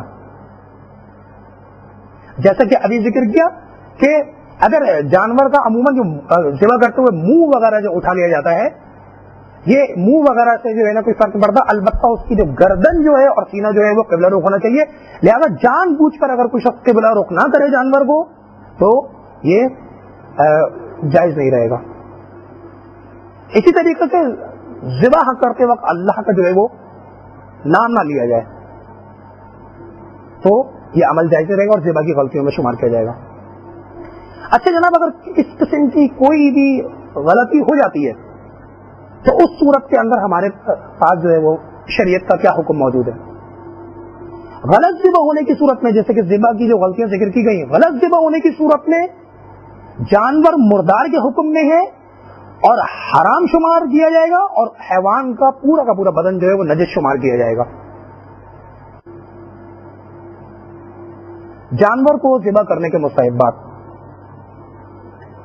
علماء نے چند چیزوں کو ذبح کے حوالے سے مستحب قرار دیا ہے. سب سے پہلی چیز یہ ہے کہ یہ بھیڑ، بکری وغیرہ جو ہیں، ان کو ذبح کرتے وقت ان کے دونوں ہاتھ اور ایک پاؤں جو ہے وہ باندھ دینا چاہیے، اور دوسرا پاؤں جو ہے اسے کھلا رکھنا چاہیے. اور گائے بیل وغیرہ کے اندر مستحب یہ ہے کہ اس کے چاروں ہاتھ پاؤں جو ہیں وہ باندھے رہیں اور دم کو جو ہے وہ کھلا رکھا جائے. اور اونٹ کے حوالے سے علماء نے جو چیز مستحب قرار دی ہے کہ اگر وہ بیٹھا ہوا ہو تو اس کے دونوں ہاتھ نیچے سے گھٹنے تک یا بغل کے نیچے ایک دوسرے سے باندھ دیے جائیں اور اس کے پاؤں جو ہیں وہ کھلے رکھے جائیں. اور اگر اونٹ کھڑا ہوا ہو تو اس کے بائیں پاؤں کو باندھ دیں. یہ اس میں جو ہے وہ مستحب ہے. مستحبات میں سے ایک چیز یہ بھی ہے کہ حیوان کو جب ذبح کیا جا رہا ہو یا اونٹ وغیرہ کو جب نحر کیا جا رہا ہو تو ان کو ذبح یا نحر کرنے سے پہلے ان کے سامنے جو ہے وہ پانی رکھا جائے. اسی طریقے سے مستحبات میں سے ذبح یا نحر کرتے وقت ایسا کام کیا جائے کہ جس سے حیوان کو کم سے کم تکلیف ہو. مثلا چھری خوب تیز کر لی جائے اور حیوان کو جلد سے جلدی ذبح کیا جائے.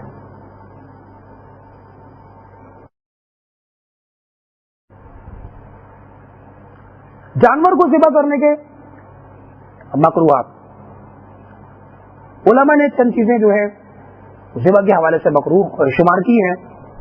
ان میں سب سے پہلی چیز یہ کہ حیوان کی جان نکلنے سے پہلے اس کی کھال کا اتارنا، یہ مکروہ شمار کیا گیا ہے. حیوان کو کسی ایسی جگہ ذبح کرنا کہ اسی کی نسل کا دوسرا حیوان اسے دیکھ رہا ہو، یہ مکروہ شمار کیا گیا ہے. جس چوپائے کو انسان نے پالا ہو اسے خود اپنے ہاتھ سے ذبح کرنا جو ہے مکروہ ہے.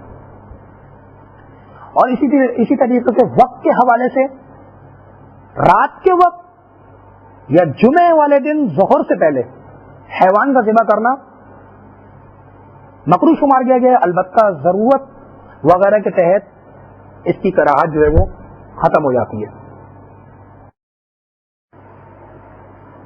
آئیے چند ایک فقہی مسائل کی جانب چلتے ہیں. سب سے پہلا مسئلہ یہ کہ آئے کہ یہ گائے بکرے وغیرہ جو ہیں ان کے پیشاور پکانے کا کیا مسئلہ ہے. شریعت نے اس کو جو نجاست کے حوالے سے جو حکم ہے اس کو پاک جو ہے وہ شمار کیا ہے، یعنی نجس شمار نہیں کیا. البتہ پاک سے یہاں پر یہ مراد نہیں ہے کہ اس کا جو ہے وہ کھانا پینا بھی جائز ہو جائے. یہ ضروری نہیں ہے کہ شریعت نے جس چیز کو پاک قرار دیا ہو اس کا کھانا پینا بھی جو جائز رہے. اگر پاک کا حکم بتایا ہے تو نجاست و طہارت کے حوالے سے بتایا ہے. کھانے پینے کے اپنے خود مخصوص جو ہے وہ احکام ہیں کہ کس اللہ تعالی نے کس چیز کو حلال قرار دیا ہے اس چیز کو آپ کھا سکتے ہیں. اچھا، اسی طریقے سے یہ خون کا مسئلہ جو ہے کہ جب جانور کو ذبح کیا جا رہا ہوتا ہے یہ خون کے چھینٹے وغیرہ جو آتے ہیں آیا کہ پاک ہے کہ نجس ہیں، اس وقت تو یہ جو ہے نجس شمار کیے جائیں گے. البتہ طہارت کے حوالے سے جو جانور کو ذبح کیا جائے اور معمول کے مطابق ذبیحے کا جس کو ذبح کیا جا رہا ہے اس کے خون نکل آئے تو اندر جو باقی بچا ہوا خون ہے اسے پاک شمار کیا گیا. یہاں پر بھی پاک سے مراد ہو جائے گی، یعنی اس کا کھانا پینا جائز نہیں ہو جائے گا لیکن نجاست کے حکم میں نہیں رہے گا، حالانکہ خون جو ہے وہ نجس تھا. اچھا، ایک اور سوال یہاں پر جو ہے وہ یہ ہے کہ یہ جو اس جانور کو ذبح کر دیا جاتا ہے گھر میں، یہ خون جو چاروں طرف فرش وغیرہ میں پھیل جاتا ہے، آیا کہ اس کو پاک کرنے کا طریقہ کیا رہے گا؟ یقیناً فرش جو ہے وہ اس وقت نجس شمار ہوگا اور اس کو بالکل اسی طریقے سے جو ہے پاک کیا جائے گا فرش کو کہ تقریباً جو ہے نجاست کرنے کے بعد تقریباً 2 مرتبہ جو ہے اس سے پانی ڈالا جائے تاکہ جو ہے پاک ہو سکے. اچھا، ایک اور سوال یہاں پر کیا گیا ہے وہ یہ کہ یہ جو گوشت کے پارچے وغیرہ بنا دیے جاتے ہیں، یا مثال کے طور پر آپ نے کسی کو وہ گوشت وغیرہ دیا یا مثال کے طور پر آپ مارکیٹ سے گوشت کو خرید کے لے کر آئے تو اس کے اندر جو خون موجود ہے اس کے بارے میں جو ہے وہ کیا حکم رہے گا؟ بہرحال دھونے سے پہلے جو ہے اس کو پکانے سے پہلے اس کو دھونا جو ہے وہ ضروری ہے. خون جو ہے وہ حرام اجزا میں سے، لہذا حرام اجزا کو جو ہے وہ دھونا جو ہے وہ ضروری ہو جائے گا.